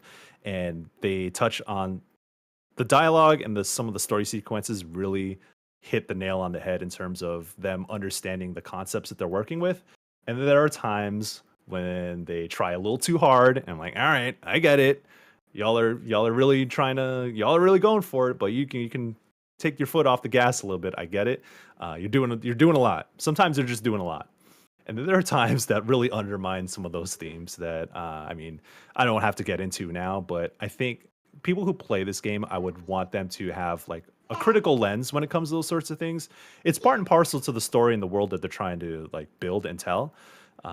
And I think that overall it works. But there's certain pockets of this game where it doesn't really, I wish they just were a little bit more tidy with how they were telling that story, a little bit smarter in some regards. But overall, it works. Another story theme I think people should really pay attention to is what it says about environmentalism. And 7 dives into that stuff as well. So it's not foreign for a Final Fantasy game to have environmentalism and climate change as a core theme. 16 as well. And I think that they do it in a very smart way that is consistent throughout the story. So I think that's really interesting. I touched on that a little bit. And I think the theme of brotherhood is the last thing I'll mention. Not many games really get me when it comes to like family stuff. I love my family. I've said before, like, I love my family. My Even brother a got me secret into Final family? Fantasy. Yeah, I love my secret family. Hey, you know, I hit their cash app. It's all good, baby. Like the conversion rate from US dollars to Filipino pesos was working. You know, it's good. Yeah, it's not So bad. It's not bad. Make it happen. We're fine. We're fine. But the tale of brotherhood, like siblings, doesn't necessarily resonate with me. Like I love my brother. He's cool. We're all a little bit years apart, so we've kind of had different lives, phases of our life. So it's different for me. But in 16 is probably the only story that I've experienced where the sibling relationship really fucking hit me. It hit me deep, and it is beautiful, and it's like sad. It's sad and it's beautiful. It's all these different things. It has range when it comes to that particular theme, and I really love it for that. And I mean, you see it in the early hours. It makes it very clear that, you know, Clive and Joshua, their relationship in their how tightly bound they are by their circumstance, and how the world just tries to tear them apart, but they really are committed to protecting one another. And you see that in the early hours, and the way that drives Clive is very, very powerful, and I love it for that. And that is probably if I had to point to one thing that's going to be the most memorable about it, out of the 20 things that are almost like unforgettable in this game, brotherhood is just, it's beautiful. You know what I'm saying? There we go. There we go. Yeah. Bros Love before, I'm not going to say hoes. Whoa, dude. Yeah, relax, Jan. Come on. Lows. I'm not gonna lie. The way you talk about this game, Michael, has really made me Bros before Chocobos. Thank you, chat. has really Saved made him. me think twice about the sort of where I'm at with it. I don't know. I think I love hearing you talk about it. So I'm gonna really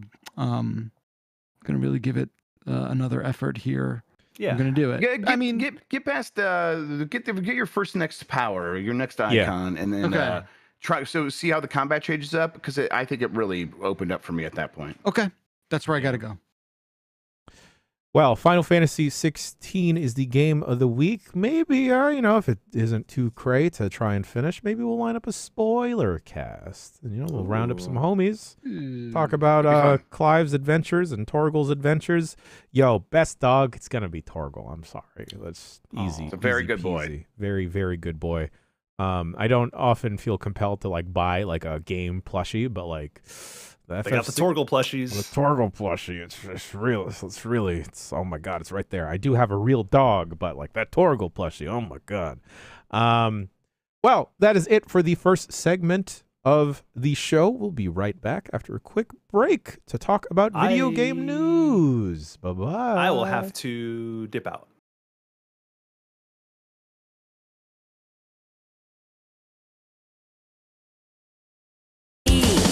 Doesn't mean they'll ever know me. I won't let them in. They keep on knocking. I won't let them in. I'll just give them the slip. You are the only one who gets me. Yeah, yeah. You are the only one who gets me. Yeah, yeah. You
Okay.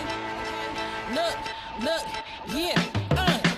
How bad do you want it? Can you feel it in your veins? Blood, sweat, and tears. You get stronger from the pain. Can you handle the pressure when they calling out your name? 10 seconds on the clock. Shoot your shot, make it rain. See the look in my eyes. I'm in the zone. Call it out. Put the gloves on. We can get it on. Knock you out. Heart of a lion. Stronger than I am.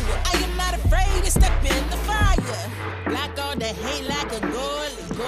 Keep shining hate like a rollie. There ain't no competition. We just gon' keep on winning. Are you ready? Let's go. You wanna win? Hustle. Play a game. How it goes? Get ready. Let's go.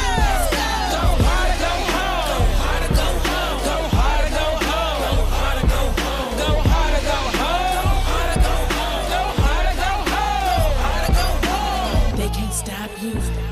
No, they can't stop you. No, they can't stop you. They can't stop you. No, they can't stop you. Don't let them stop you. Back against the wall, beating all the odds. Yeah, are you gonna score when it's time to ball? Overcome your fears. Never thought you'd make it this far. Power on overdrive. Your hunger won't let you fall.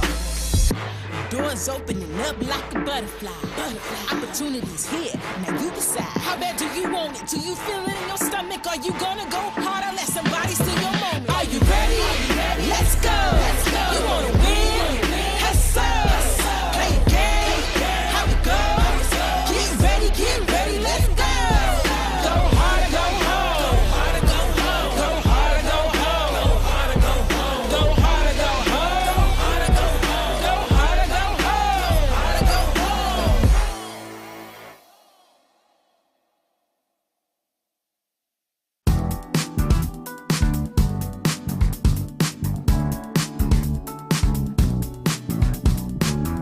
내온빛 찬란한 밤 왠지 두근거리네 오늘 밤 누구든지 사랑할 것만 같아 휘황찬란한 오늘 이 밤 느껴봐 흥분되는 이 밤 모두 다 네게 맡겨봐 지금 이 순간 음악이 날 부르네 생각은 필요 없어 처음 만났지만 좀 끌리는 건 널 알고 싶어 Baby 네가 누구든 상관없어 누구든 눈이 마주친 순간 멈출 수 없잖아 Baby 이 음악 속에 뜨거운 열기 속에 이 밤이 다가도록 나를 유혹해줘 Love me tonight Love me tonight 이대로 계속돼야 해 Love me all night Love me all night 그래 너를 원해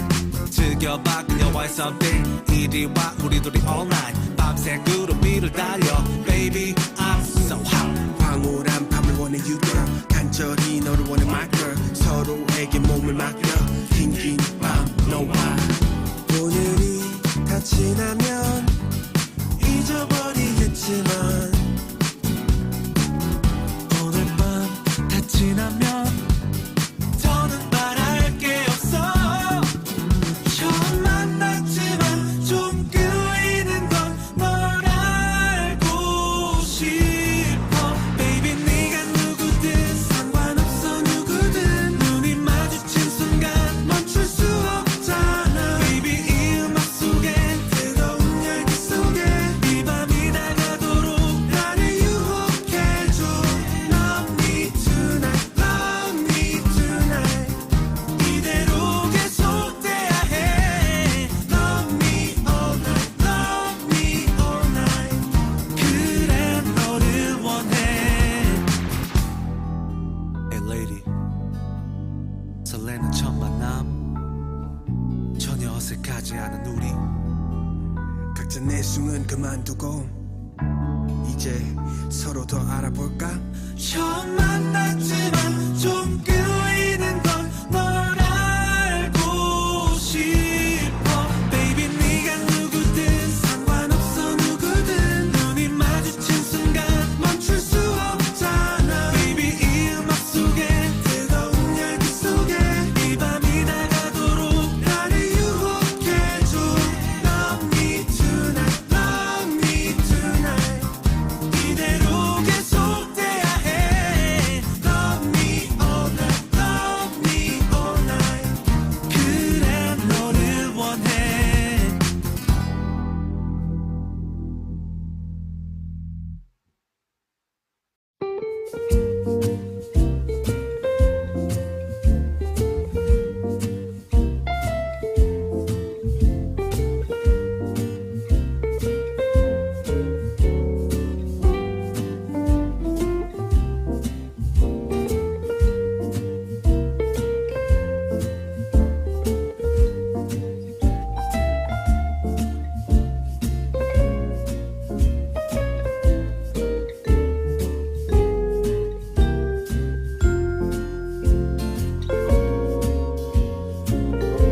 I have breaking news at the top of the second segment of the show, folks.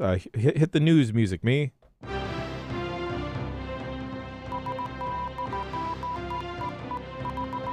No, I'm not stoned. That's like, you know, like the news thing, like The wire. The wire. The news wire, yeah. Oh, Grub's yerbing up. The yerba mate is happening. Shout out to Argentina. That's not the breaking news. Breaking news, because I specifically told y'all not to wild out in the Google Doc, I now have to actually tell y'all not to wild out because the shout outs are too long. It's too long right now. Listen, we're not mad. We're just disappointed. All right. I'm gonna stop I'm sorry, it. Jam. I'm gonna stop. Okay, it will stop. It will stop halfway through the news segment. All right. Look. He's cutting it off. You made your bed. I did. And now you gotta lay in it. This is Lie in coming from it? Mr. Postcard. I mean, come Yeah, on. exactly. Believe me, I know from experience. Do you know how many postcards I like? Look, I don't want anyone to get the idea that I didn't fucking read every last one of those postcards. I absolutely did. But it got who didn't read every postcard would say. Yeah, right. No, I really did. I actually even brought like a few home with me because it got out of hand like that. But I just want to say also, Jan, you Yes. made your damn bed. I did. What would you expect? Even by saying when the cutoff time is going to be, you fucked yourself. Oh, wait, someone just selected all of them. For folks that aren't aware, we've had a running Google Doc as we do the live Bombcast, which I've put the shout outs in, given that power to you. And I think I might have to take that power away. Have to take that power away. You just have to, like, at a random time, close it off. Like, that's just what you got to do. Yeah. Okay. All right. I'm going to stop acknowledging the doc because the kids are docking, guys. The kids be docking. What'd you expect? Not for the docking to happen. Jeff Grubb, please tell me about video game news.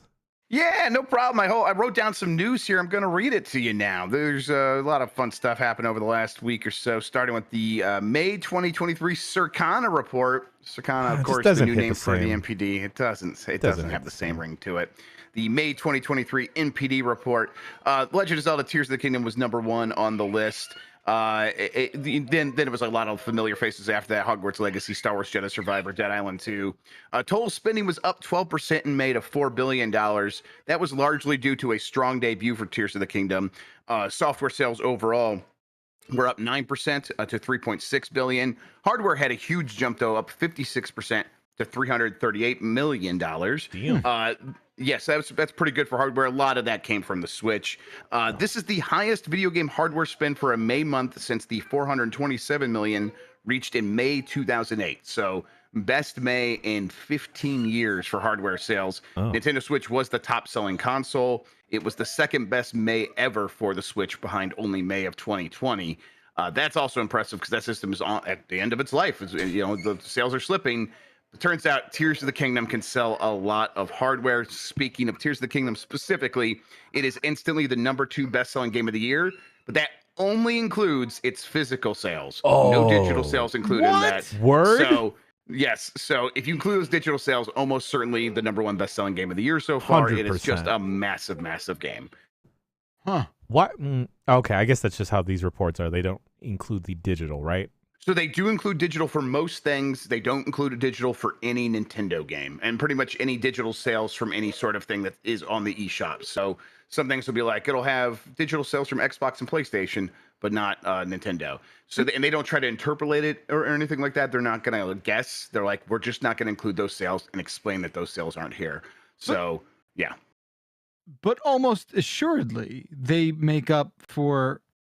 What do for you a game think like this, probably about 50%. Yeah, I was gonna say About half. and Yeah. half. Yes, it's probably twice the amount of sales. Yeah, Nintendo's a tough one.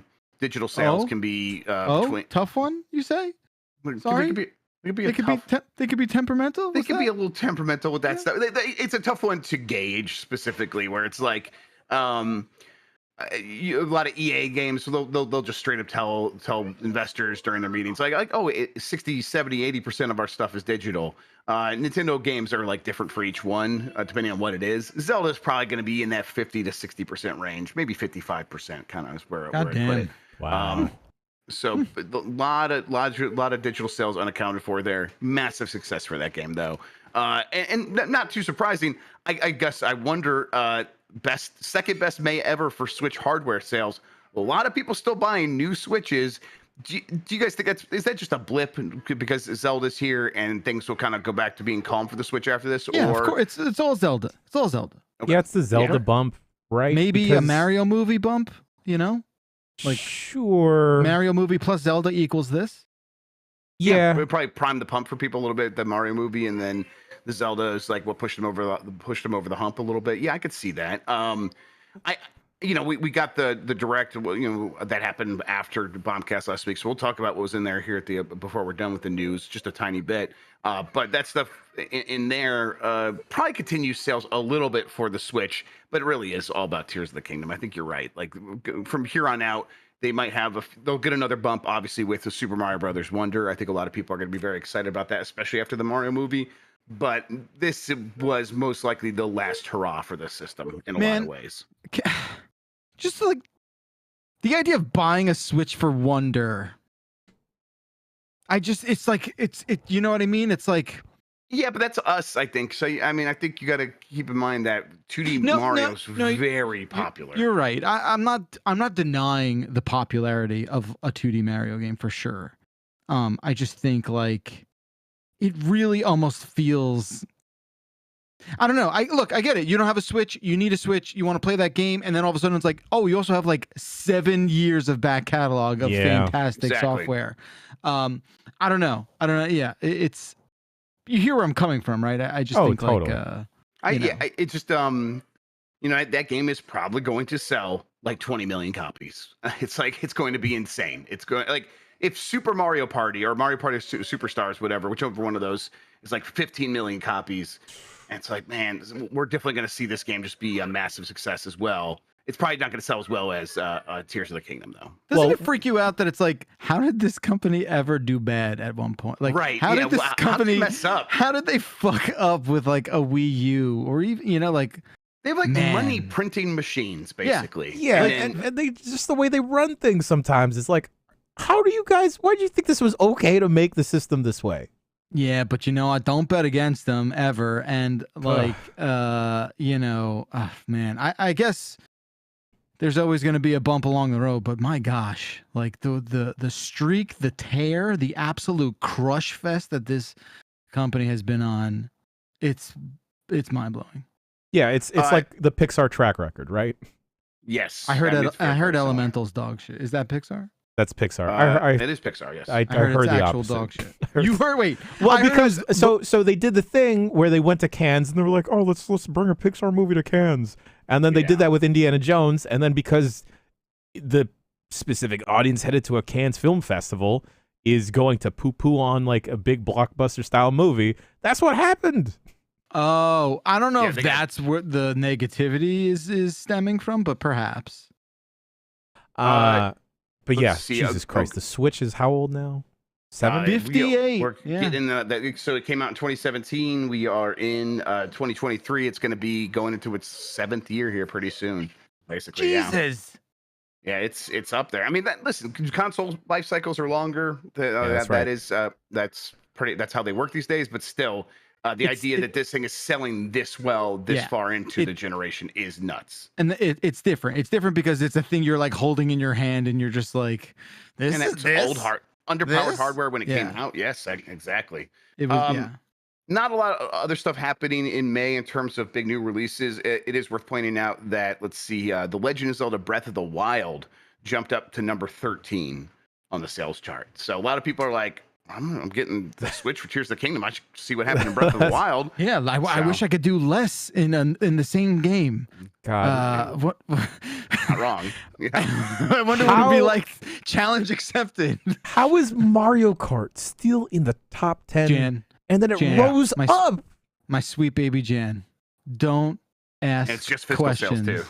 This is just physical sales. You can't. You can't. You don't want to know the answer. Don't ask these kinds of questions. There's so many Mario Kart 8 copies out in the world. There's just so many versions. There so many sales of that game. It's just nuts. It outsold, like Resident Evil 4 and Far Cry 6 and Elden Ring and Minecraft and all these things. And it's like, yep, that's just physical, and all those other ones do include digital. I got a question. Do you think Super Mario Brothers Wonder, you think it's going to be 70 or it's like 40? No, they've announced already that it's going to be a $60 game. Oh, okay. Okay. So, yes. All right. I'm not, listen, Metroid Dread, a game I love, but they charged $60 for that. There was no universe on this in this entire galaxy where they were going to be like, and $50 for Super Mario Brothers Wonder. It was always going to be 60. Yeah, 70 I thought was maybe on the table for like Metroid Prime 4. Maybe it still is. But I don't think they're ready to do that with anything that's not like their top tier, biggest budget game. And that's Tears of the Kingdom right now. Jesus. Yep. All right. Let's move along here. Perfect Dark is still 2 to 3 years away. This comes from an IGN report that spoke to a number of developers who are familiar with the progress of Perfect Dark. It is having issues, but there's no one singular problem. There's no scandal. It is just a list of common stumbling blocks for that that happen to all modern games. It's just like this one is not escaping those. It's hitting every one of those, just like a lot of games are. In many ways, Perfect Dark is still in the earliest stages of its creation, is what a lot of people are saying. It's like, yeah, they've made some progress in some areas, but in a lot of ways, it's like, no, we are just getting this thing off the ground. One of the problems was building up the team. The Initiative, which was Xbox's new homegrown studio they announced in 2018 when they had all those acquisitions. The Initiative was like, and we're starting a new one in Santa Monica, I think. It's like the big hub there in California. They started there, and they struggled to build up the team. And so the idea was, well, we'll bring in support studios to like really help with the grunt work here to actually take the ideas from the Initiative and make something happen there.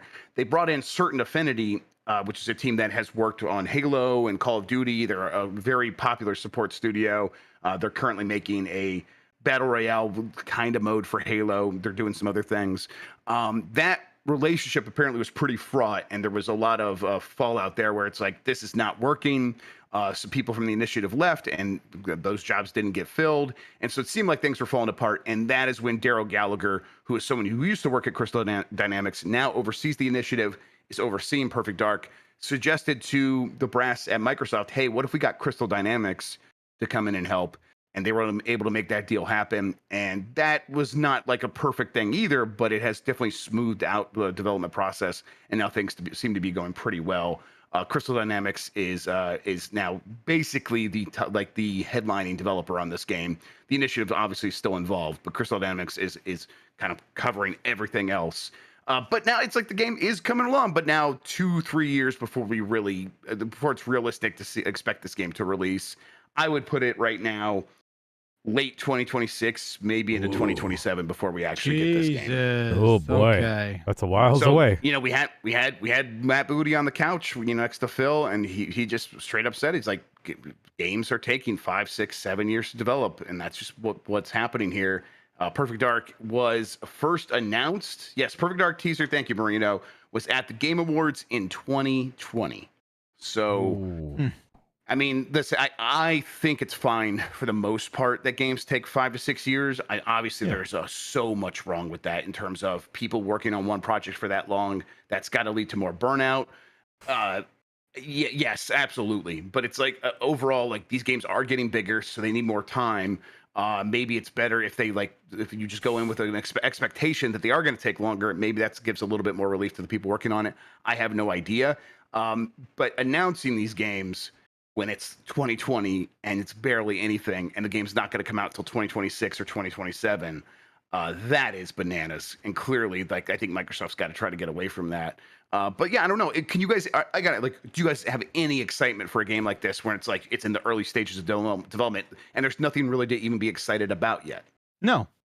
Like straight up, no. And like it's just it's unreasonable to be excited.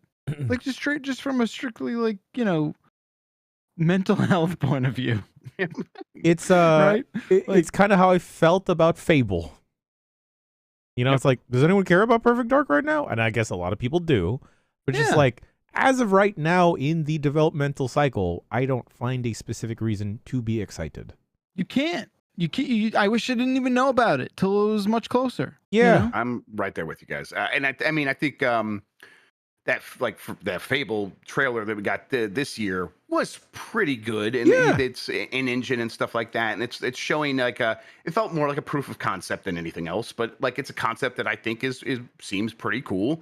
But even that can only go so far because I'm like, I need to know what it feels like to be playing it with a controller myself, and that trailer didn't do much of anything for that, at least as far as I could tell. Maybe the developer wants to sit down and be like, well, here's what's happening there. But they didn't do that. They just had a trailer with some cinematics and then a few elements of gameplay. But yeah, no HUD and no sense of what it was like to actually have your hands on the controller. So it's like that is what they're doing Fable. And Fables also seems like it's not going to be around or not going to come out until like 2025. It's still a few years off. So yeah, I don't know. Perfect Dark, when do we actually hear about that game next? Maybe it's next year. But overall, I'm with you guys where it's like, just hold off and show us the game when it's actually much closer. They got Backlard, go ahead. The fact that my kid is going to be of age to play this game when it comes out, like he will be like it'll be a reasonable thing for him to play this game. Yeah, I don't like that. Yeah, I don't like that. I actually am dizzy now. I'm dizzy. Okay. They got to stop showing or teasing games at the Game Awards or all these other shows before they're actually ever out. I'm with you, Jan. And like, I get it. You want to build up a hype cycle, but then it ultimately winds up hurting a game, I think. Yeah. They are glorified logo reveals, okay? Like that's what it is. It's so insane because I mean, I wish someone did like the real. This is a lot of work, but the homework of like charting out. Make me a spreadsheet. I'm a spreadsheet perv. I want to see one that like I want to understand like the percentages of like a game ever seeing the light of day. I bet you would be like shockingly low as well, or lower than you would expect. Like that Judas game, right? Like, I don't. What? I don't remember it.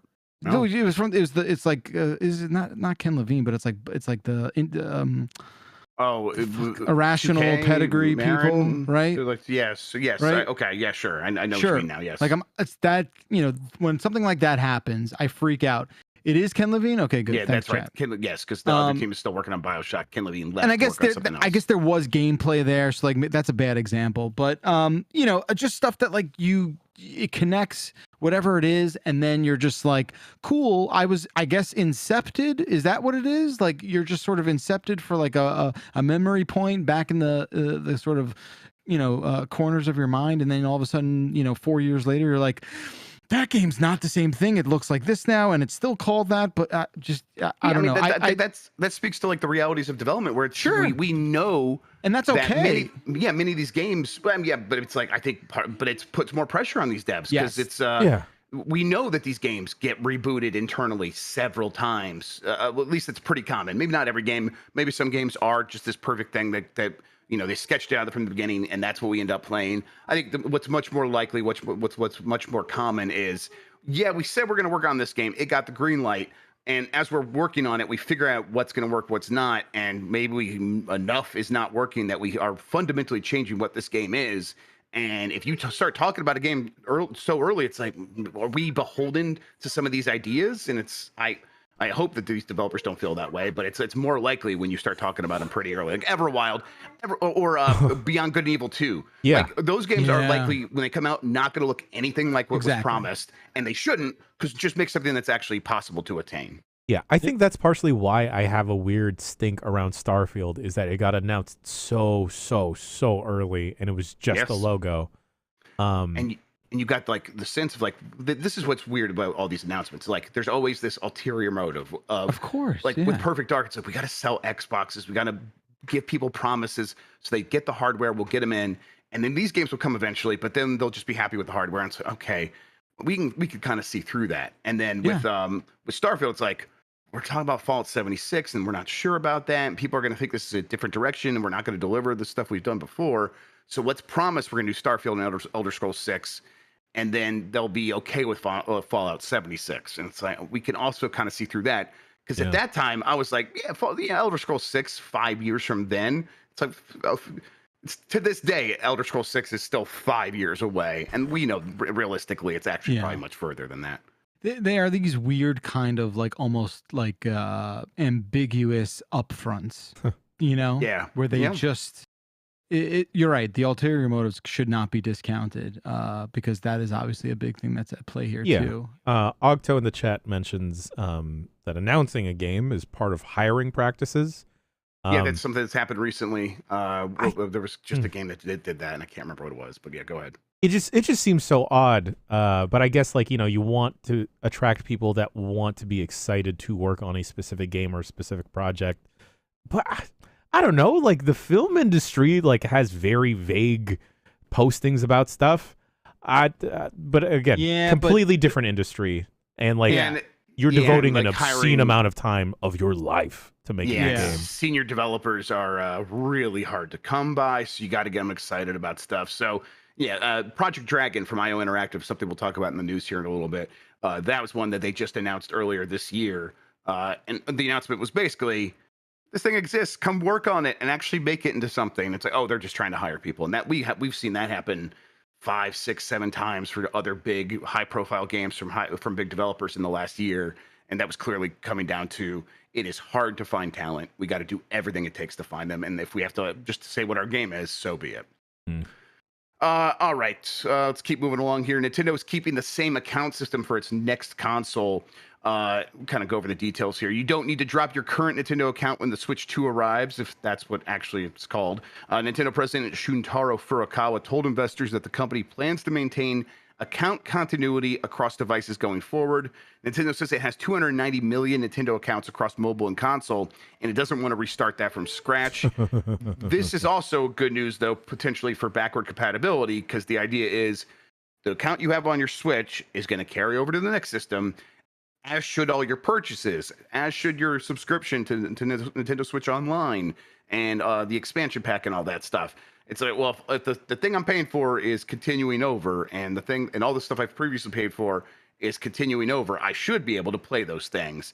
I think that's clearly what Nintendo's going for, and this is the right move because people like, Phil Spencer said explicitly that one of the reasons he feels like they're so far behind a PlayStation is PlayStation won the generation when so many people got their accounts, bought a bunch of digital games, and now they're just going to stick with them. And Nintendo recognizes this. As weird as Nintendo is, Nintendo recognizes that as well, and it's not going to give it up. So this isn't too surprising. And it's almost like, actually, it's a little surprising just because Nintendo recognizing this and actually being like, we need to do something here where we keep that continuity. It's almost a little bit strange for them, right? Yes. Yeah, completely. I was expecting to have to make a whole separate account for the next system, whatever it is. Yes. It's like that would not be... They do that every time, right? For the most part, and it's even when they have a continuous account outside of their systems, the systems are like, well, the 3DS, it's tied to your actual console, and it's like, that's so weird. Why would you do it that way? And it's like, because it's Nintendo. They didn't think about it beyond this console. So them actually figuring out a process to make it tied to your accounts and actually delivering on that's some good news. Switch to. It's shot in the dark here. Whatever next system they're making, you have to plug your Switch into it. Is that it's gonna duct tape the two together, and that's how you can play Switch games? Yep. Wait, I like it. So you're saying there's going to be some sort of like docking? There's going to be a lock-on technology. It's going to be you got to plug it into Sonic and Knuckles, and then that plugs into the Switch too. Yep. So there's going to be like some sort of human centipede situation. Oh yeah. Oh yeah. Like you're going to have to like beautiful thing. Put your Switch in the dock, flip that around, and then put that in to whatever new thing they're doing. So off would be Switch Lite owners.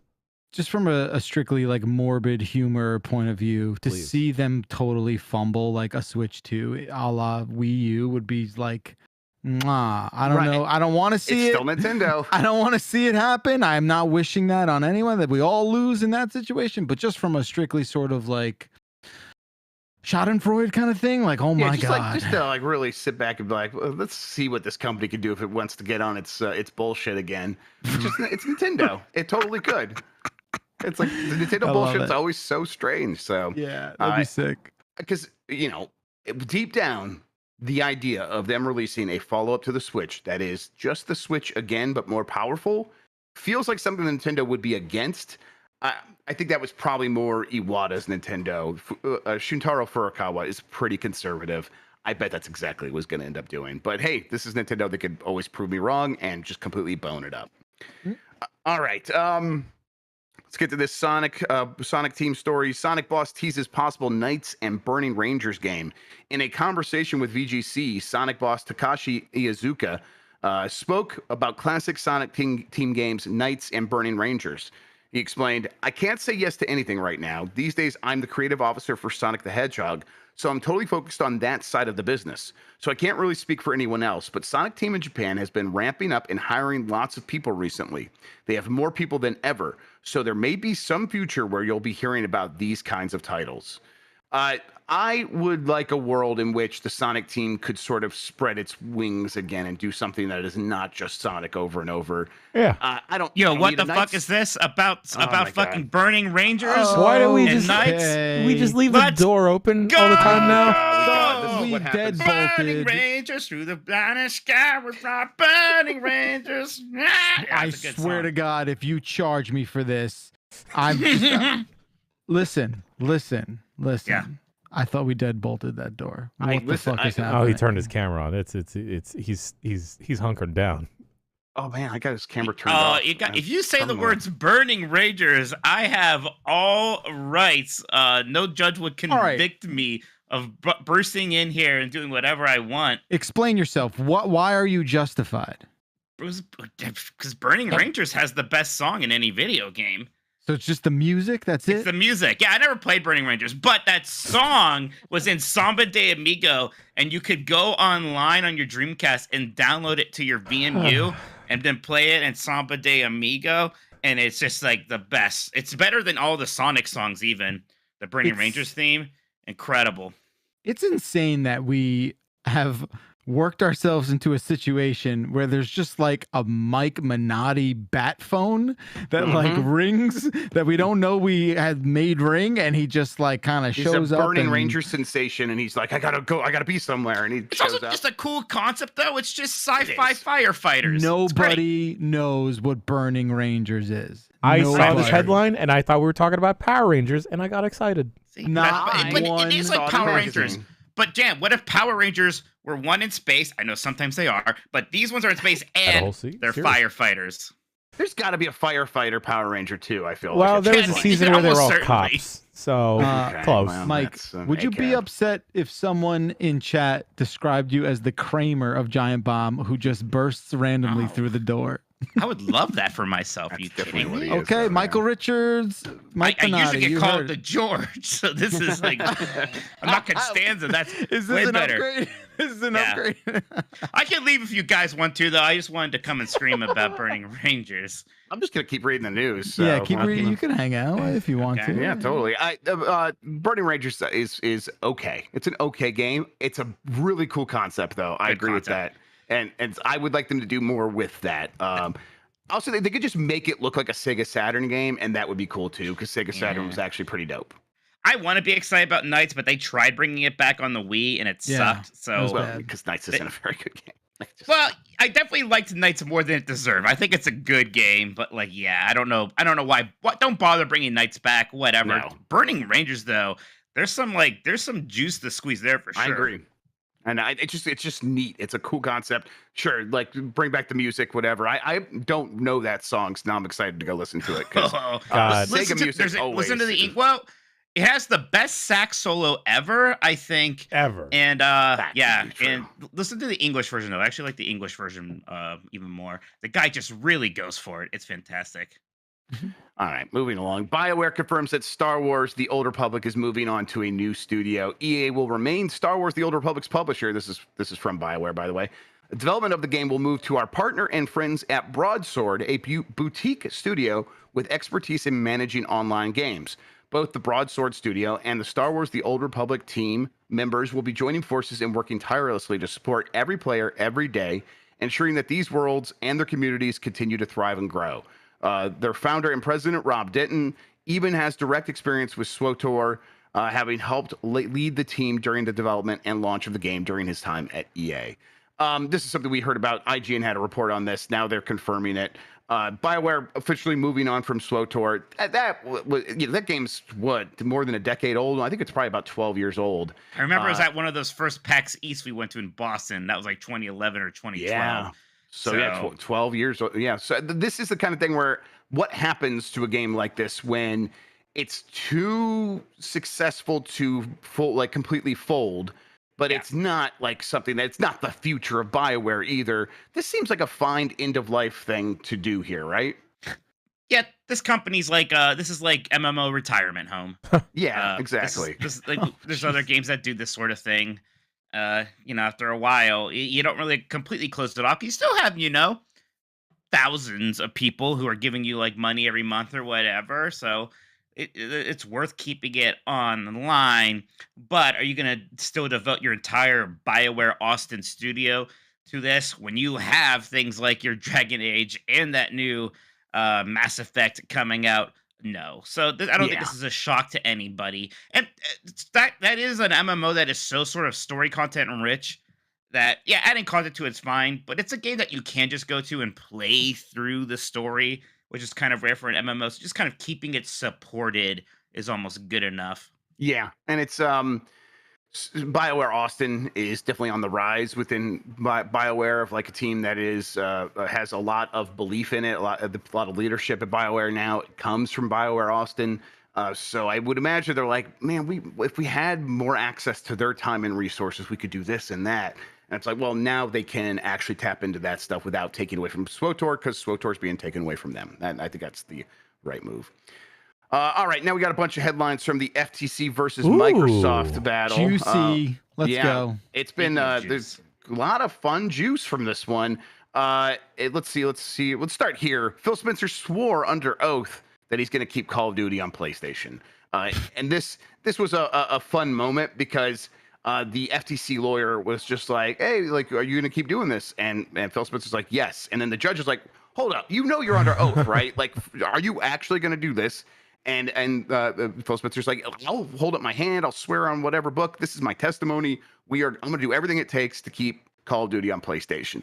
Spencer's like, "I'm agnostic. You think any of this bullshit means something to me? Give me Fuck any book. I'll swear on an Emerald Lagasse cookbook. I don't give a shit." Right, well, the console wars are just a social construct anyway. So exactly, that's what he said as well.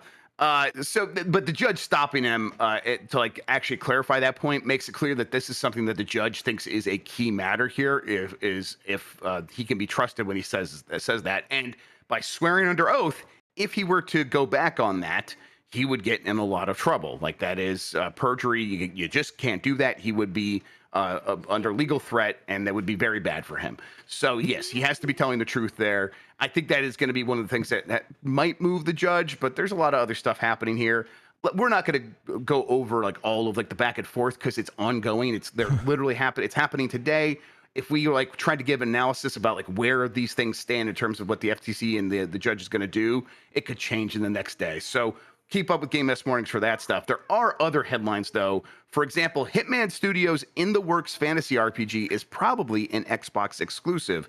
This comes from documents uncovered as part of the battle between Microsoft and the FTC regarding the former's acquisition of Activision. And Xbox Game Studios is listed as the publisher of IO Interactive's so-called Project Dragon in some of those documents. IO confirmed in February that it's making this. This is like the first we've heard about it since then. But this is like this is the context I always heard about it in, is like Microsoft was working with IO Interactive on this project. And now it sounds like, yes, it's definitely going to be an exclusive. It's one of those, it's pretty far away. This one might not come out to like 2028. Is it also later. Fable? It's all, yeah. That's every studio at Microsoft's now just making Fable. That's the problem with Perfect Dark. Fable, is they're reworking the Journey 2. We had to get our Kinects back out. Get the Kinects back out. Yeah, not even the new Kinect. The first gen Kinect. The first one. Yeah, they'll make a dongle for you. Next up, Pete Hines was mad about the Activision acquisition at Microsoft, or at least that's how his email reads. I'm just going to start reading some of the lines from his email. "I'm confused. Is this Call of Duty policy not the opposite of what we were just asked, parentheses told, to do with our own titles? What's the difference?" And he's speaking there about how there was a blog post from Phil Spencer and Xbox saying we're going to let Call of Duty come out to everything. And then Pete Hines read that. He's like, what the hell? Why don't we get to do that? He went on to say, basically, he spoke to Phil Spencer about that specifically in an email. He's like, what's going on here? They then had a call, so we don't know what Phil Spencer said in response to that. But Pete Hines was definitely annoyed.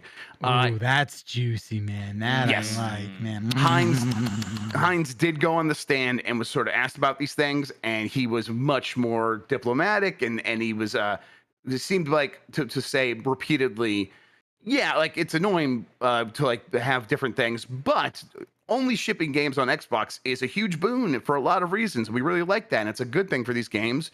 For example, Starfield wouldn't be coming out this holiday if we also had to be QAing it for PlayStation as well. Hey, Jeff, Jeff. Yes. Are you saying that Pete regrets that email in hindsight? Okay. Actually, now I'm okay with you billing us. Don't enable him to don't let him. Damn it! Back He's contributing more jokes now. That's good. That's good for me. We can't get rid of him now. Good for me, baby. Fucking Christ! Felt so good getting that one out there. That's his Gmail address. It's yes, Pete Hindsight. Yes. Okay. You know, this is fantastic. I was a little embarrassed to admit this, but I was very confused the whole time because this whole time everyone's been saying Pete Hines. I thought we were all talking about Pete Holmes, the comedian. And I'm like, what does he have to do with any of this? The crashing guy. The crashing, very yes. good at He's business. very upset about Call of Duty. That's some very wholesome, he has wholesome takes on the entire. Yes. Okay, all right. Okay. Next, I'll just take a I'm nap. fired. No, Mike take a gets nap. to bill us. I get fired. What the Take a fuck? nap. Next mini headline, please. Xbox Studios boss suggested a strategy to spin Sony out of business, something he probably should not have put in writing. In another email that served as part of the FTC's trial against Microsoft, Xbox Game Studio boss Matt Booty might have given up the game. He wrote, "We, being Microsoft, are in a very unique position to go spin Sony out of business. If we think that video game content matters in 10 years, we might look back and say, totally would have been worth it to lose $2 billion or $3 billion in 2020 to avoid a situation where Tencent, Google, Amazon, or even Sony have become the Disney of games and own most of the valuable content." So the context there is that he was just like really worried about what was happening in the video streaming space, where it's like it's going to be hard to compete with Disney because they have all of the IP. So maybe we should be the one that goes out and gets all the IP. Microsoft did clarify that this email was written like 2.5 years before the Activision acquisition. Still, though, doesn't read great. Your Honor, Mr. Booty did not know what a monopoly was. He didn't know that you couldn't do that. Now he knows. Says all kind of shit. We can't stop him. Booty site is not as good as hindsight. No. But Booty, like there is some sort of Booty, lot of money thing you could do. Like everyone's name seems to be, really just lining up with their exactly. their plight. Spencer. Yeah, because Booty sounds like an ass. Phil Spender. Yeah. There you go. Would these be Spencer's gifts? God damn it. Yeah. We're the best, okay? I'm streaming the show. You can't do shit to me. Where's our Webby? We're the best. Finally, Xbox has previously considered buying Sega and Bungie.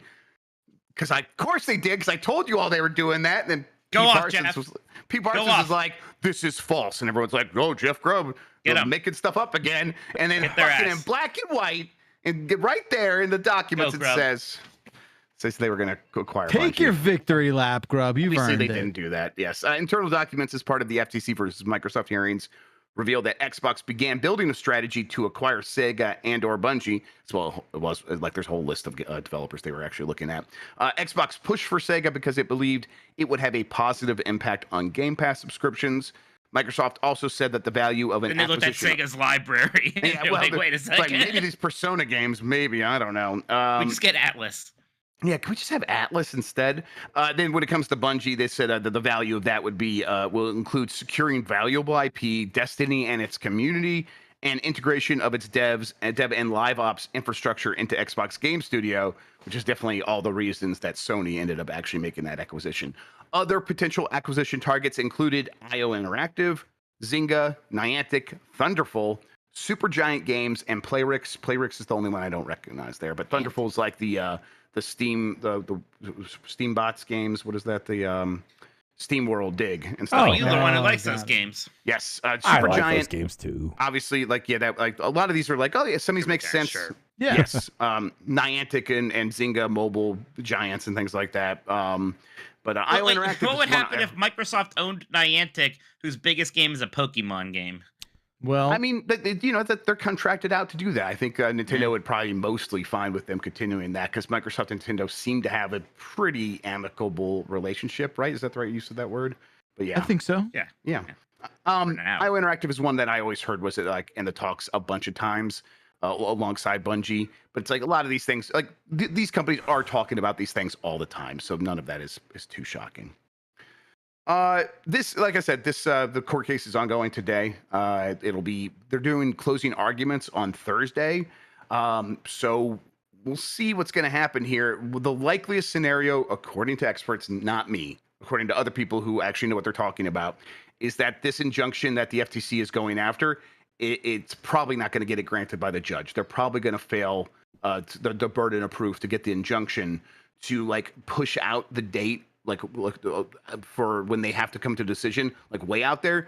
So the deal will probably close, and then the FTC will continue with its lawsuit in August, and then operate from a world where actually Microsoft does fully own Activision now. FTC could still regulate at that point, but it's going to be a different world. But once you do that, like retroactive regulation, what is that even? So the FTC's mandate doesn't like, as far as they're concerned, it doesn't matter if the deal is before it closes, after it closes. The FTC still has full legal obligation and right to regulate the market and make sure that it's a competitive place. It might make it a little bit more difficult to peel these things apart, but the FTC in the past has recommended like breaking up the telecom companies like Bell. And it's like, well, instead of having this massive conglomerate Bell, we're going to break you up into regional companies that all sort of compete against one another. I imagine it has to be harder though, like to just, compared to stopping the sale. Well, now the sales happen, and now you have to like find out how you're splitting this back up and stuff. It's definitely more. They would definitely prefer to get this injunction, but who knows? We really don't know how it's going to go. Experts, though, seem to think it's going to be tough for FTC to get this injunction, especially with their argument kind of really hinging on this foreclosure strategy for Call of Duty, something that under oath now Phil Spencer said he's not going to do. They have all these agreements, and it's like, and also a lot of that relies on considering Nintendo not to be a part of the console market. And it's like none of that stuff sounds right to us. And the judge so far in her questioning, and when she stops stuff and when she gets frustrated, it seems like she's also not buying into a lot of it. But we're trying to read someone else's mind. Who knows? We're going to see probably pretty quickly though, because that is still the weirdest thing to me is this like idea that anybody should take seriously that Microsoft isn't competing with Nintendo. Yeah, and it's the console market. That's the only game consoles. Video game console market is just like that is actually the definable market here. And that's super important to an FTC case for people wondering like why we're harping on this. They have spent a lot of time trying to say that Sony and Microsoft are not competing with the Nintendo, because that makes the numbers that FTC is putting forth when it's like, oh, so Microsoft will be this much far ahead of Sony in these areas if this deal goes through. That's actually what this whole thing is. If that's the case, then wouldn't that mean Nintendo's competing with nobody and they're the ones with a monopoly? Yeah, Mike. Wow. Yeah, that's what it would mean. Yeah, why don't you go sue them? About that. Why don't you go sue them, Let's do Mike? it. Let's do it. Let's do it. Yeah. How about that? Wow, you got it. You're out of order. Yeah, take that. See, I played Phoenix Wright. I could do these mic drop moments. Oh, everybody's got to have their Phoenix Wright shocked GIF now. Like, what do you guys do? You, like, throw your papers in the air? If you're like a clown, you would like blow up a balloon that would pop in your face and all your clown makeup would come off. One of those things. I'd spill hot coffee on myself or something. Oh, yeah. There's a guy who does that. Did you ever play Phoenix Wright 3? Jan, there's a guy who loves coffee. They talk about coffee I never got to 3. I only did 1 and 2. Okay. You'd like a dot. Yeah, you need to play 3 then. Okay. It's very coffee heavy. There's no time to play any old games, Mike. I know. I want to play old games all the time, and I'm like, man, I feel bad when I do it now. It's rough. It's rough. All right. There was a direct after our Bombcast last week. I'm just going to read the big games that matter to me. Super Mario RPG, Super Mario Brothers Wonder, Yes. WarioWare Move It, Princess Peach game, Luigi's Mansion Dark Moon port that's actually coming to the Switch. Penny's Big Breakaway, and Penny's Detective good. Pikachu 2. And Penny's Big Breakaway is a lot of those other ones people are going to recognize. Penny's Big Breakaway is a new 3D platformer from the Sonic Mania team, and it looks very good. So ready. On so all ready. platforms. I think that one's coming to all of them, everything. I think so, Yeah, yeah. coming to everything. Yes. Yeah. It was a good direct. We're about a week out, so we've talked about this a bunch. For people who just listen to Bombcast, I guess I'll ask each of you. Super Mario RPG. Have you played it before? And if you have, are you excited? If you haven't, are you excited? Mike. Oh. Sorry. Yes, I have played it before. I played it like back when it came out. It was the first RPG I ever beat. It's like, made me fall in love with that genre forever. One of my favorite games, one of my favorite like childhood games, but I have played it since then and it still holds up. I am incredibly excited for the remake. As anybody who saw the live react will know, I freaked out. Yes, I'm going to play the hell out of this. How about you, Jan? I remember playing it with my uncle because I didn't have a Super Nintendo and liking a lot of what I played of it. I'm happy to revisit it. And Bacalar, was it the Super Mario RPG? Was that one for you ever? I've never played that game. I forgot it existed. When you saw the trailer, did it look strange to you? Does it look like kind of like funky? Because they are definitely going for we've updated all of the assets, but we're not going to change any of the animation. It's still going to look exactly like that game, and I love that. I think that's fantastic, but it's definitely coming from a place of nostalgia for me. Yeah, I think that's the problem. I knew of its existence. I think that game came out and I just sort of had blinders to it. I think who knows how old it came am I out when really that late game in the comes Super out, Nintendo. right? It came out the PlayStation was out and stuff like that. Oh, so. early? You're talking like 93, 94, something like that, 96. maybe? 96. Damn. Really late. All right, I was so in kindergarten. Geez. What? Fuck you, Jan. What? I'm 14 in 96, so You're too I'm cool probably- for it, maybe. yeah, I'm probably definitely. I think you're right. I think I see the letters RPG, and I'm just like, what's that? Fuck that. Sure. That explains a and lot of the then- Final Fantasy stuff. Okay. You're Yeah, I playing- guess you're right. You're playing cool guy games on PlayStation like Tomb Raider. Yeah, I'm Mhm. playing Jet Moto 4. Oh man, Yeah. that game had Mountain Dew ads in it. That's cool. It certainly good did. stuff. That sold Yeah. me. I think so I don't have the context of nostalgia to appreciate the reimagining of it, which I'm really regretful about. So that would be another fun one to play with Div, yeah. I think. Oh, I'm all over it. I'm all over it. Don't you play like the Paper Mario games with your son or something? Yeah, like that? we finished that. Oh, we finished yeah. Origami King. D-Money Origami was- This is King, like that, what but it's way better. So this Yeah, will be This great. is legit. Yeah, good, I'm stoked. Oh, we're gonna love it. I'm very excited. D-Money's going to love it. Yes, D-Money's going to be all over that. Okay, so then the other question, and then we can wrap up the news. Just yes or no. Super Mario Brothers Wonder, is it a core Mario game based on Yes. what you know? Yes. Yes. Obviously. Yes. Yeah. Only to a complete psychopath would Wait, it not is Dan be. saying it's not? Of course he is. The game's Why- not even out, and he's like, it's not. It's not. Why No, is Because it's a start of a new this is a new branch. series now. What? Don't know why. What is I think his, if- that's why his is he like justification this? for that? His mind is that the lineage went from Mario World to 64, and now it can't ever go back to 2D. So he doesn't consider any Wait. of the portable games or any of the new Mario Brothers games to So be core. weird. All these fucking rules that he's made up that are exclusive only to his mind. Yes. Nobody cares. Well- He's wrong. I have The a most question. egregious one still is that he doesn't think Super Mario 3D World is a core game. Well, That's he's right insane. about that. No, I'm kidding. I'm kidding. Okay, Go ahead, okay. go ahead, Jan, This sorry. is me being a little silly goose here. Yeah. Mario Maker. Nah, that one's very I don't think so personally. I'm But, okay I could either see way people on that one. Yeah, And like, I'm, sure. I'm a huge Mario Maker fan, Sure. and for me, yeah, it's a platformer with Mario, and so yeah, I guess it's core. But if It's a someone be little like, weird. if it's a little weird, I'm like, you know what though, I'm not here to. It's That's so not specialized. a line in the sand Okay. for me. Okay. I didn't want to totally, stir up anything. I was just curious. I understand the reasoning why you would bring and use the Maker as an example. Yeah. Right? Like there's a lucid argument to be made there. I mean, But that's it. You know? Right. The most insane thing that Dan believes with this stuff is that Yoshi's Island is a core Mario, but Wonder is not. And it's Oh, like see, you play it's just play like- as Mario in Wonder, and in Yoshi's Island he's a power up. Like it's like completely Right. it's insane. So It's- He's luggage. It's a Yes. crime. It's an actual crime.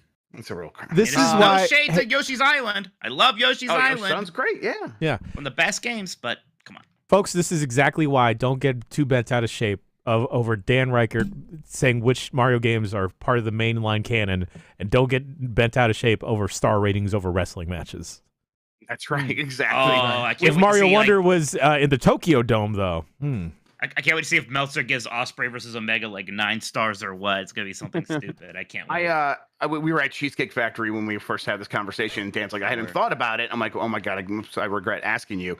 But he like turns to me halfway through his like rant, and he's like, I'm for shoot right now. You know this. Like this is like sometimes I like play it up, but I mean this. I'm like, Dan, I do know you're being for shoot right now, and that's what hurts most of all.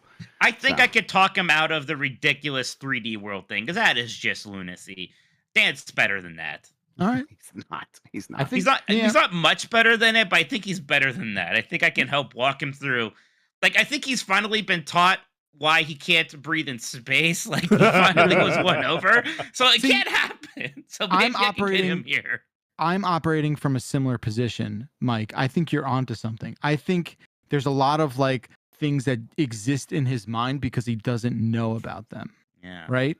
Yeah. Same reason, like, oh, I can't breathe in space, turns out. Well, in the same way that he could be educated about space being a vacuum, he could be educated about Mario games and where they belong. You have to find the core problem. Like the thing with space was, I think he just thought that air and space were the same thing because they look the same. Because they have both nothing. So he had to explain the difference. He's like someone who was born 100 years ago who like couldn't understand a cell phone It's existed. just witchcraft. Yeah, he would be big into all the witchcraft explanations because that'd be a lot simpler. Like, oh, witches do that. Okay. You know, I was thinking, I don't know why I was thinking of this over the weekend. No, okay. It's because I was watching The Bear, and I know that Carmi in The Bear is like me and is a denim freak. Yes. I feel like there is a world where Dan Reichert would understand and buy into expensive denim and like $80 white t-shirts. I feel like there's a world where that could happen. Yeah, I can see it. Like where he just like gets super serious about the look that he has. Yeah. No, Michael, you can come in. Michael, you can come in. It's fine. Yeah, come in. We'll figure it out. Come in. Don't worry, I'll leave. You can come back. No. You can all, both of y'all can stay in. It's fine. Yeah, we got it. We'll make room. We're about to head to a break. I know how to get him. I know. You know wait, there's a break. Speaking of which, hey, I'm done with the news. Jan, this show's back to you now. Jesus H. Christ. I opened up the doc for just a second, and there's even more stuff in it. Let's go. God. We've got to stop shout-outs. I'm sorry. I'm putting my oh my God, it's like 5 pages. Oh, Mike, it's that photo. Hey, my of you access again. is expired. Oh, the one with my face next to cock. Yeah, where you're All right, we're gonna fade to black. We're gonna take a quick break, and we'll be back with maybe one email and then 5 pages of shout-outs. And maybe another Michael.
She's hot, so sweet, the kind of girl I wanna meet. Sexy thighs, long legs, what a girl, she turns heads. She's got her eyes on you. Hold on tight, there's nothing you can do.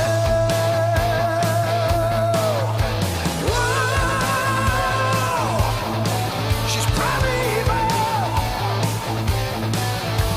Whoa, she's primeval. She's on fire, burning steam.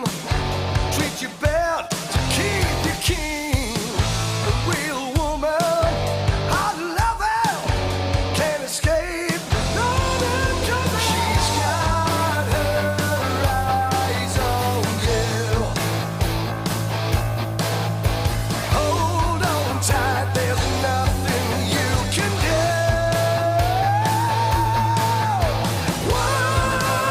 Whoa, she's primeval. Whoa, she's primeval. Whoa,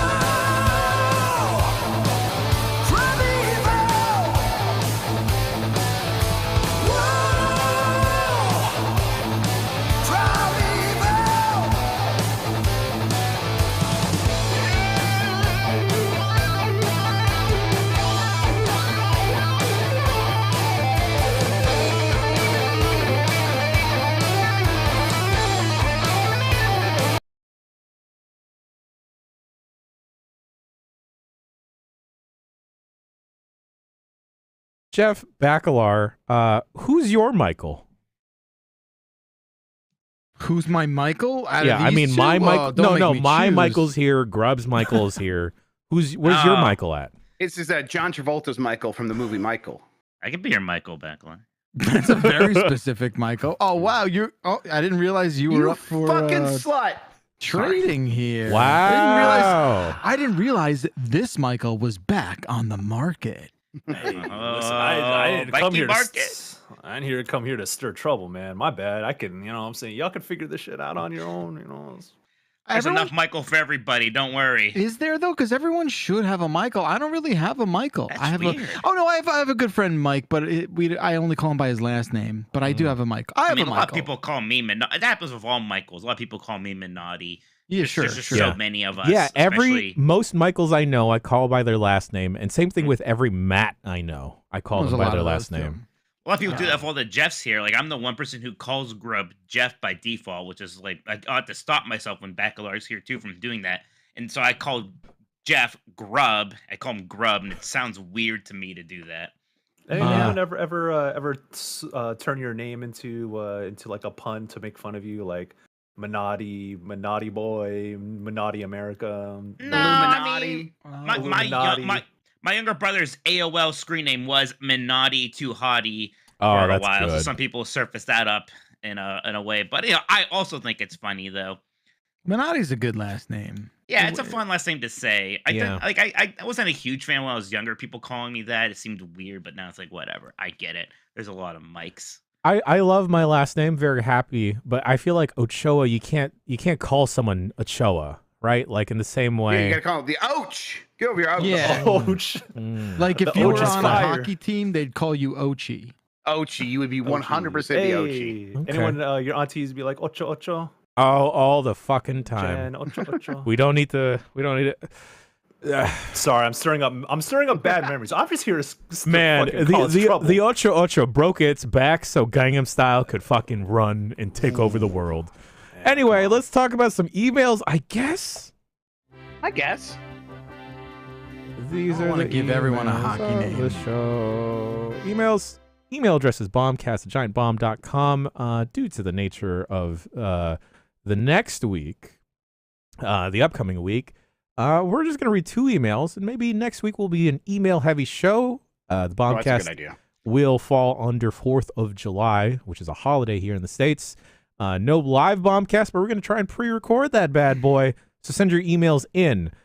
First email comes from Ash from Luton.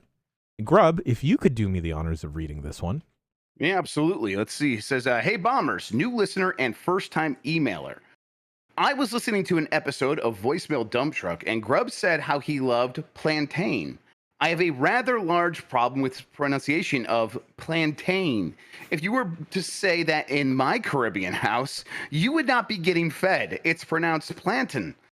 Take a look at other words that you spell similarly. Repeat after me. Mountain, fountain, plantain. Plantain. That is all. Keep up the good work. Ash from Luton, up the Hatters.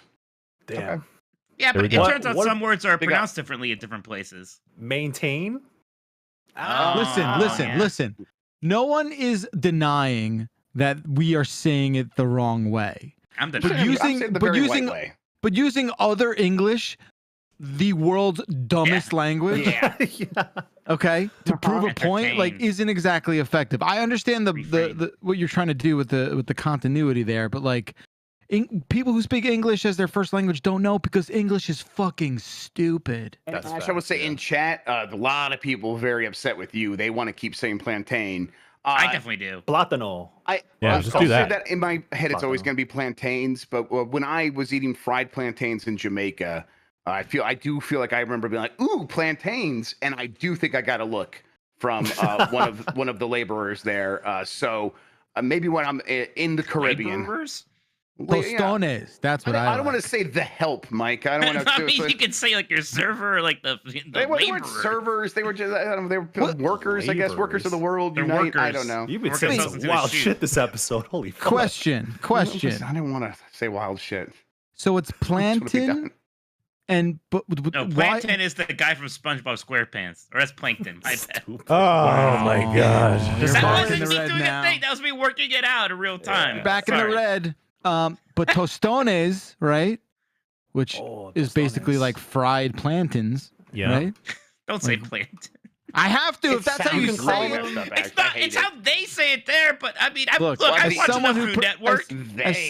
As someone who pronounces all words the way we all agree on, okay, Yeah, I'm right. uniquely qualified. Yeah. Hey, You're not wait, allowed shit, to say- fried plantains are so good. They're so good. Oh, It's you delicious. ever, Tostones. Yeah. Oh, yo, if you ever had Tron, yo, What's that? Jan, we What's gotta give Spell it. Grub, if he's gonna be an uncle, if he's gonna be an honorary Oh, Filipino uncle. Grub and Bacalar are honorary uncles. You know what? Minotti, too. All right, Whoa, fuck we it. can't just be Hey. handing these out like they're. Hey. it's just- Italians We earned are it, distant Bacalar. cousins. We earned it. Oh, yeah. If I'm an honorary Yeah. Italian, so is Mike Minotti. Everybody knows Italians aren't white. We're fine. Oh my god! As Jesse White, Vitelli they're would say, Italian. y'all are off-white. Yeah. Well, except me, I know I'm incredibly white. So, I want the plantain wars to continue. Plátano. So if you are from the Caribbean, I want you to write in or maybe call into the voicemail dump truck and give us your take on this because I want to hear it. All right. Jeff Bacalar, if you could please do me the honors of reading the next email. I most certainly can. I need your help on this one. We've got a work due coming up Wednesday at a pinball arcade, and here's the lineup. I haven't played much pinball before. Would you have any recommendations for their tables? It's from Johan. Thank you, Johan. I am now clicking your I link. can read the lineup for you if you would like. Oh no, I got it. Oh my Okay, cool. lord! All right, so we're looking You at got excited. roughly. Well, there's a lot. We're looking at what is this? 3, 7. We're looking at 20. Wow, 22, 3 games. Okay. A lot of stuff here. Some rarities here. A lot of new stuff. Mostly new stuff. I think you should absolutely make a time to play Rick and Morty, which is a game that is not in a lot of places. It's rare to find it. It's by an indie pinball maker called Spooky Pinball. I've never played it. I've never seen it in the wild. You're gonna be so mad. We have it at like the one place here. Do you where really? I play pinball. I played Rick and Morty pinball. Yeah, it's pretty fun. What, do you reckon? Sorry, I got excited because I saw the one next to it. But yeah, I thought it was really fun. Although I see in this list now that Medieval Madness is there, which is my favorite pinball. Sure. That's like a stone cold classic. Yeah, so they have people know. They do have classics. They have Terminator 2, many regard as a classic. Twilight Zone. Yes, Twilight Zone, of course. Adam's Family. This is one of the better collection lineups I think I've seen in a really long time. I would play Godzilla, which is like a modern classic. I mean, look, I don't know how long you're going to be there. I think there's more here that you want to play than you don't want to play. There's some really this is a shockingly good list. Even like I think the weakest one here is maybe Lord of the Rings because of the IP. Yeah, hey, don't do that with me. Whoa. Yeah. No. This Lord of the Rings one is not the best Lord of the Rings one. I think is one that Jersey Jack made. I think that was the Hobbit one.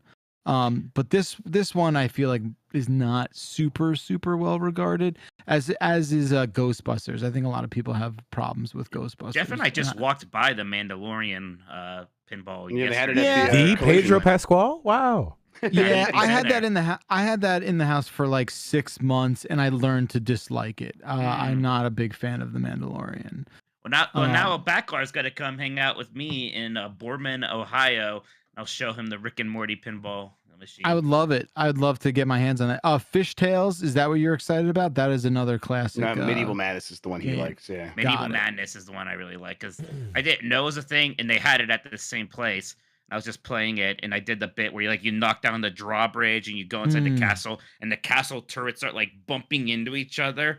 And I found out later that apparently for like the random voice clips, they just got like Second City comedians at the time. So it's Tina Fey doing like a lot of like the voice samples and Medieval Madness and stuff like that. So that's funny.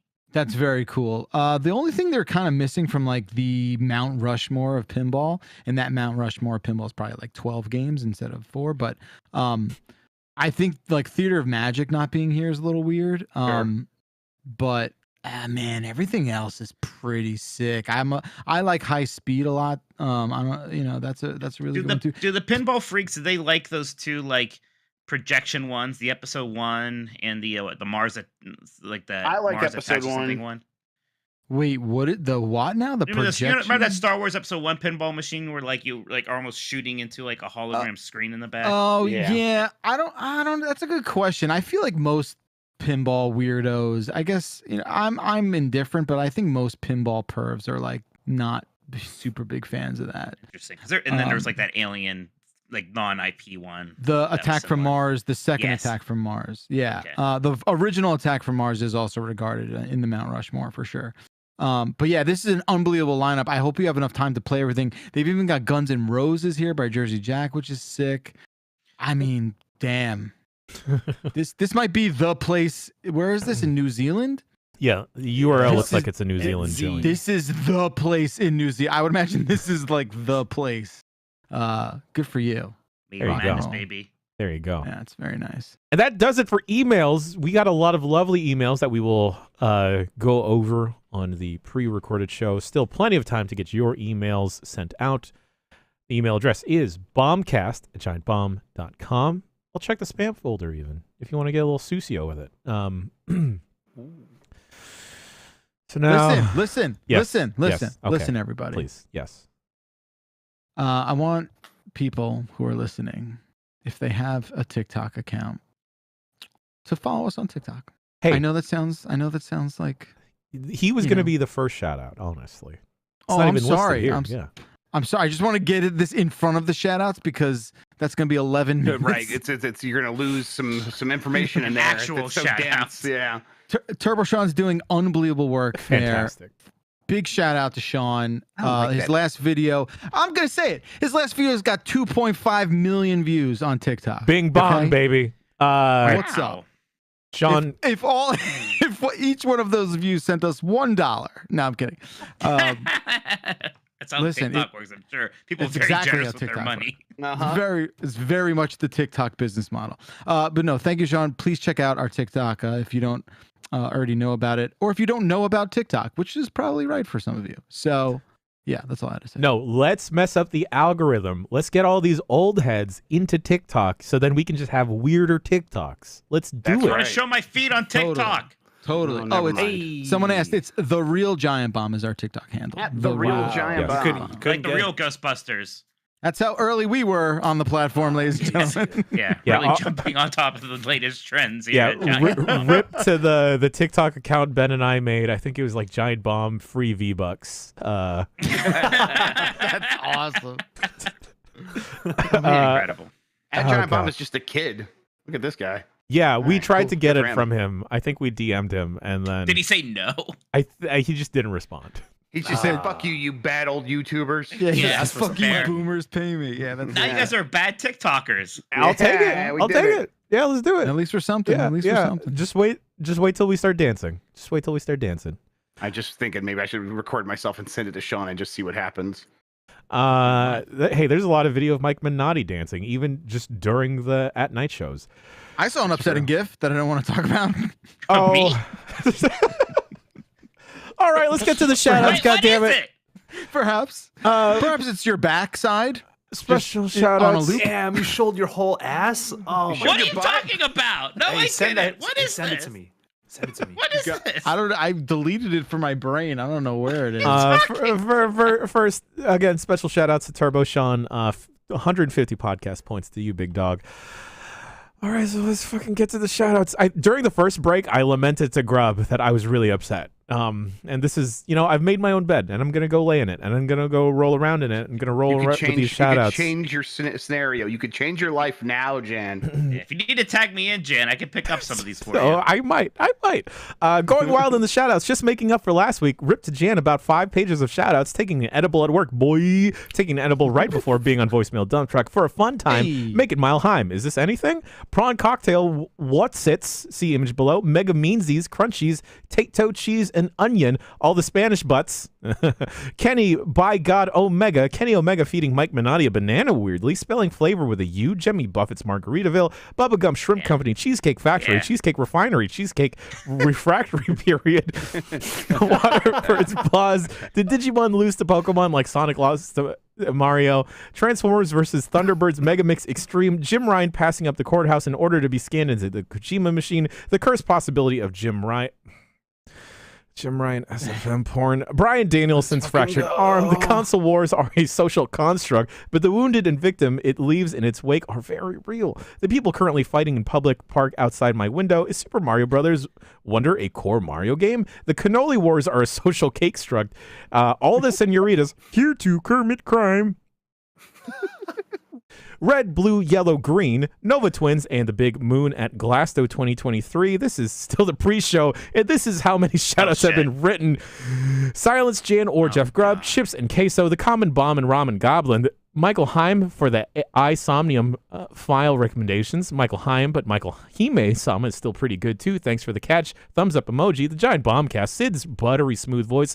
Everyone on Final Fantasy XVI Twitter want to get their backs blown out by Sid. Jesus. Hey, whoa. Capcom versus SNK on the Dreamcast. CVS2 is still better though. Jan playing Final Fantasy 14. Sai Ochoa's and the 7th Dawn. Venture Bros movie soon. Hype. Also Metalocalypse.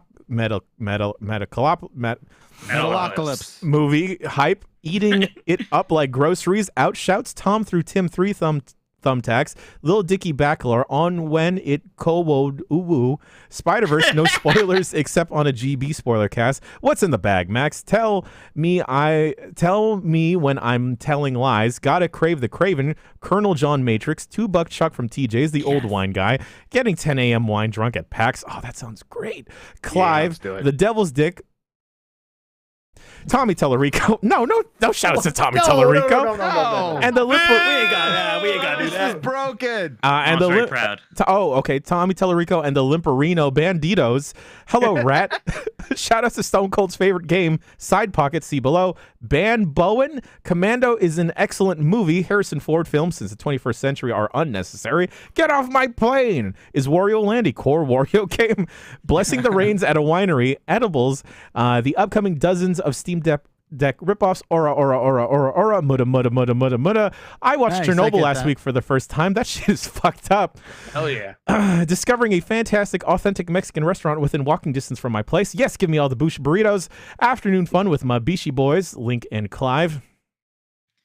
55 burgers, 55 fries, 55 tacos, 55 pies, 55 tacos, 100 tater tots, 100 pizzas, 100 tenders, 100 meatballs, 100 coffees, 55 wings, 55 shakes, 55 pancakes, 55 pastas, 55 peppers, 155 taters. That's awesome. What taters, Precious? We're still fucking going. Shin Kamen Rider worldwide next month. Change my mind. 56 burgers, armed and Rangers, Sister Squad, go. Mission Impossible 2 is a terrible movie. They're right, you know. Carrot Top, is that the one with Chimera virus? Yeah, no joke. The movie is horrendous. But the doves, though, that shit's Kino. Also, DMC5 would not exist without MI2. Hey, Nose, fuck you. Yeah. Maybe we should let Jan rest now. Some mercy. He brought this one on himself. Anti-shoutouts to Jan for not reading the voicemail dump truck shoutout section. Also, the voicemail dump truck doc is still unlocked. 707 exit flu. Double the shoutouts for this episode to make up for last week. No, licky on my blicky oi. Rider kick, feeling your emotions while enjoying media. Ben Star, enjoy your gaming. Air juggles on Final Fantasy game. Change my mind. 56 burgers. Jan is a QTE. Mash A to continue. Shouts to the people who didn't know the opposite of in is. Hittin' is deep. Clive's drive. Clive and let die. I don't want to Clive without you. Clive Wire. Mountain Dew. Clive Wire. Who wants to Clive forever? Guilty Gear Clive, you are the only one that gets me. You all have to stop now. Stop it now. Can't stop, won't stop, grub. No chance Jan reads this far. $5 says he doesn't pay up. I'll take that bet. He absolutely will read this far. I love Steam docking, Google docking. Don't Google docking. Do Google joking. Upper decking, dock shaming. Jan gave us an inch and we took 500 miles and we would take 500 more just to be the chat who walks 1,000 miles to add shoutouts to your dock. We love you, Jan. Miles Tails Prower. We love you, Jan. Mika Hakkinen? Kima Raikkonen? Finn? Oh, Kimi Raikkonen. Okay, yeah. Okay. Sounds like a hockey player you're trying to say. All right. Seriously, we got to stop Jan or Jan's going to take her toys away. Docking toys, kisses on the cheek, which cheeks? Hey Google, turn all the lights on. Hey Siri, text Dad. It's pronounced con. The Canned Fart Festival, the Filmcast per Janual, Stupid Sexy Sid, opening the dock for one. The end. And that, folks, is the end of the shoutouts. We did it. Oh my God, my eyes That hurt. was a journey. That was a journey. All right. Did you highlight? I just tuned into the doc. Did you highlight this in all red like this? Like what happened? I did, so it's easier to read because I could just see the picture of Mike That's Minotti. easy to read. Okay. Well, because there's just a picture of Mike Minotti on every single page of this document. Sure. Cock. Yeah, that's good. Got some cock there. Yeah. Just get a cock right over your shoulder. That's right. That's right. Michael Heim, thank you. Yo. Mike Minotti, thank you. Jeff Grubb, thank you. Jeff Backlar, thank you. And Thank folks you. at home, whether you're watching live or you're listening to the archive, or you're an audio listener only, thank you. What do we got popping off for the rest of this week? We'll have an AEW Quick Look live tomorrow over AEW Fight Forever. Voicemail dump truck with my good friend Matt Shipman this week. I think it is going to be a usual grab bag of a UPF this week as well. I'll get the Play It Forward archive up. I'm sorry. That's right. That's on the top of my list now. And some other videos will be popping off. Anyone want to plug anything? Anyone want to promote something? I contributed to my first ever honest trailer, the Street Fighter 6 one that went up on Fandom's nice channel today. Yes. I have a writing credit on that. I'm very pleased. Yeah. Michael? That's cool. Go check out my Final Fantasy XVI review. You know the vibes. Pew, pew, pew, pew.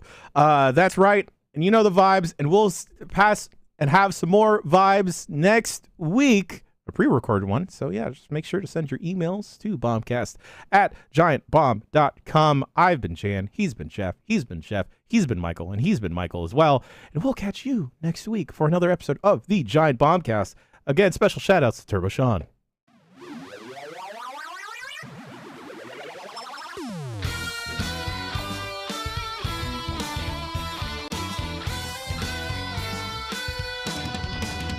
I had the insane idea to just do the shout outs during this song, but the song is not long enough. Not even a 20th so of the time fast. you need.